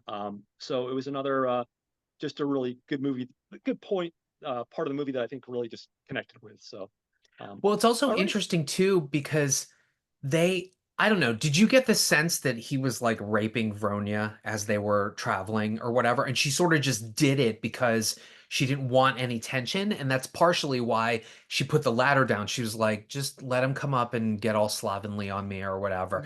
But Yeah. again, that's what's interesting about the film is because there's this level of realism and horrors of war that they Yeah. just She sort wants you to of survive. tease you with, and then, so I don't Yeah. know. Yeah, And then and they have when those we tender moments. and we only see it briefly because it's kind of forced upon Hannibal Brooks. Pardon that phrase. I'm sorry. I just heard that for but Womp womp. but the reason we only get like it kind of maybe pulls back is because that's how Hannibal's going to look at this. Like, okay, if I have to acknowledge this for a little bit, I will. But the second that I can find the humanity or the the sweetness in this, I'm going to do that. That's what the movie is Yeah. doing. The moment that I can find the more lighthearted nature of this, the Lucy of it all, I'm going to Yeah, bring that into. yeah. Yeah. No, definitely. All And right. So Cheeto, I promise you, he keeps hearing Lucy and Elephant and me getting all gaga over it. So I think he thinks I'm replacing him. I'm you're not. gonna You're replace? my Nah, Lucy. the elephant might not quite fit in the apartment. I think Cheeto's saved. Yeah, you're saved with that. You're much more compact in the but I'll take you to Switzerland. How about that? I'll go to Switzerland.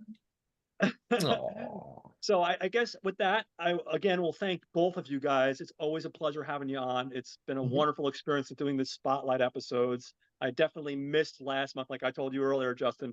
I missed not being able to squeeze in August, but this is great that we're finally able to do this. So I want to thank you guys again for joining me for another Spotlight episode. Next month, guys, we're going to be covering the Assassination Bureau. Oh, Diana Rigg, yes. Oliver Reed. Now, there's a couple different releases. If you want the physical releases, Arrow released a beautiful release. I think Oh, our mutual friend Michael Harvey on Facebook, I think he has an imprint release. The company Imprint, they put out a release. So I remember him sharing. But you can also check it out. I'm pretty sure it's on Tubi. I'm almost 100% positive, and it it is might be on streaming, Prime. I Yeah. think but So it's I'm not still on. sure. I I'm know it not sure wasn't. which I version. know it was on Prime at one point, I believe, but I don't yeah, know if it still is. But yeah, it's. I think Tubi is also on there as well. So And yeah. not So to not to obnoxiously go back to Not a Bomb, but no. they just did The Avengers, Uh-huh. which is one of my all-time favorite movies. I know, it's a terrible and we film. should Oh, specify don't it's the brag again. 1998 Yeah, adaptation Yeah, British yeah. show, not the of the Marvel. British show. But Diana Rigg was Emma Peel in the original Oh, Avengers, okay. and Oh, very that nice call. episode made me go back and pull out my Emma Peel Avengers mega set, and I've been rewatching old Avengers episodes. That's I still awesome, haven't man. seen that Nice. either the original show or the movie. I think I have the movie on DVD, I haven't seen either, but I have but to change that. I'm I love it curious. all. Apparently, I've I I always love saw it been that all. curious.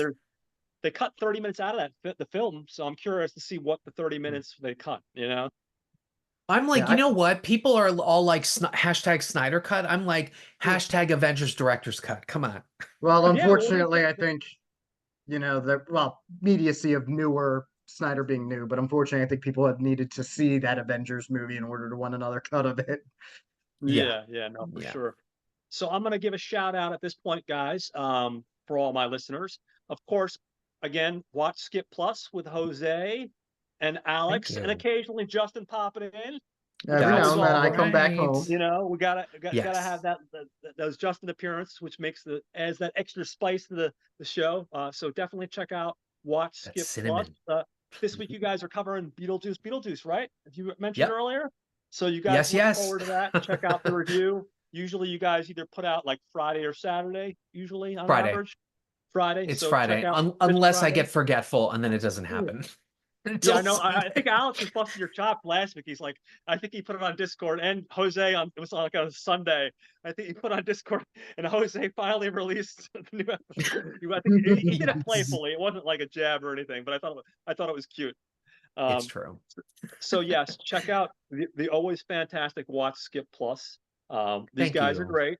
They cover movies that are currently playing in theaters. Plus, they have the Plus section, which has another unique flavor where they talk about something different. Maybe it's a new book, a new product. Great show. We got Troy and Brad over at Not a Bomb podcast. Good guys, good friends. They focus on the concept of a film that may bombed negatively at the box office, critical reviews, or just didn't make a lot of money. Great podcast. Definitely check them out. Good buddies. Finally, we got the OGs, the Gentleman's Guide to Midnight Cinema with Will and Sam. And these guys are always bringing something unique to the table. They're always getting me to watch a film that I probably haven't even heard of before, or something that's definitely off the beaten track. And love what these guys do. Huge inspiration for when I created this. So my heart will always be with that podcast. And like I said, I got nothing but love for those guys. Um, Next, we have Caliber 9 from Outer Space with Rob and Joe. A week or two ago, they were kind enough to have me on, and I was talking Mother's Day and Father's Day for a nice double feature. And Rob and Joe also have like a drive-in feature where they cover an A movie and a B movie every week. Nice. They're actually going to be coming on next Sunday onto my channel, and we're going to be discussing the original Roger Corman Little Shop of Horrors. Ooh, Yeah, Fantastic. yeah. So I'm Jack looking forward to Nicholson. that. Yeah, that role. It's small, but it's a fun one. But I have a lot of love for that movie. To play my That's what hand they say too about early, of me. course. And of Really. course, I can't forget Kevin and the boys over at Raiders of the Podcast. Again, these guys are another group of guys that are amazing. Somehow they manage to cover 2 films every week, which just boggles the mind. How And do they do it? sometimes sometimes they'll do once a month, they'll do a special where they cover 4 movies. Like, I think it was last week they did their Crow episode, and they covered all 4 of the Crow movies, plus they talked about the remake. There were 4 So Crow movies? Yeah, there yeah, was. I've only ever seen the OG, but there was, if I remember the titles correctly, the sequels were yeah, City of Angels. yeah, I always forget the third one. Salvation. Salvation. yeah, I was and about then to say the Boulevard of horrible one, Broken whatever Dreams, but that's Furlong, which I Green couldn't Day. remember. Boulevard of Broken. Is that the Crow And musical? yeah, and then the fourth, which I've never seen, but I almost saw it Yeah, because it just looks terrible and it's apparently the worst, is Wicked Prayer with Edward Furlong and Tara Reid. yeah, So, yeah. He's got the Al Oh, Bundy that thing going sounds on. awful. so that's Tara why, Reid, not that I didn't see because it wasn't in theaters long enough for me to sneak a Showtime in, but I didn't see the newest Crow. But I'm also like, knowing what I've heard about the other ones, when people are like, well, how can they do another Crow movie? I'm like, well, they did 3 other ones, folks. Were you not there for that? I'm gonna need to watch those. yeah, they're painful. They are. Although City of Angels, apparently, while it's painful, there are moments in it that it could be good, and that's another one where good old Harvey Weinstein poked his nose in, and he took control away from the director because apparently there's a work print out there somewhere. Maybe if you Oh, Google, you might be able to find it. Mhm. That the director has of that film never got released, and supposedly it makes City of Angels a lot better. City of Angels also has a great soundtrack too. It has oh my God, not as good as the original, yeah, but I it has love a the good. soundtrack for City of Angels. It also has Uh, a terrible PlayStation game. I don't know if it was on other systems, but I remember it, that one got a oh yeah, terrible PlayStation game. yeah. Actually, So I have a weird connection to that film. There's a stunt woman that I love that I actually ended up mm, getting to meet and speak with, and mm, she regaled me a story of how she's listed in the credits, but the in the production she was supposed to double Mia. I forget her name, but she's gorgeous. Who was in that film? Mia But Wallace? the No, no. I can't remember her name. Mia I just something. said She's Mia Wallace. so That's a character from Pulp Fiction. I don't know what else from I Pulp Fiction, yeah. But she, but it just, film production happens that way. They design sequences that Yeah. doesn't work out or whatever. But Doug Coleman was the stunt person, and stunt coordinator on that. And there's a ratchet stunt. So a ratchet stunt means you get a descender. No, I'm sorry, not a ratchet stunt, a descender stunt, where Mhm. you can fall backwards basically from a height, and before you hit the bottom, it actually slows you down before you hit the bottom. Oh, okay. And there was a descender stunt of the Crow character in that film, and apparently Mm, something happened where it just stopped. Hmm. And wow. basically Coleman like folded in half backwards when that thing stopped. It was either him or another stunt person. Thank God they weren't hurt. This is why they train for those kinds of things. But I was like, wow, look good on camera. But yeah, anyway. But yeah, So weird story. that's oh wow, that's interesting.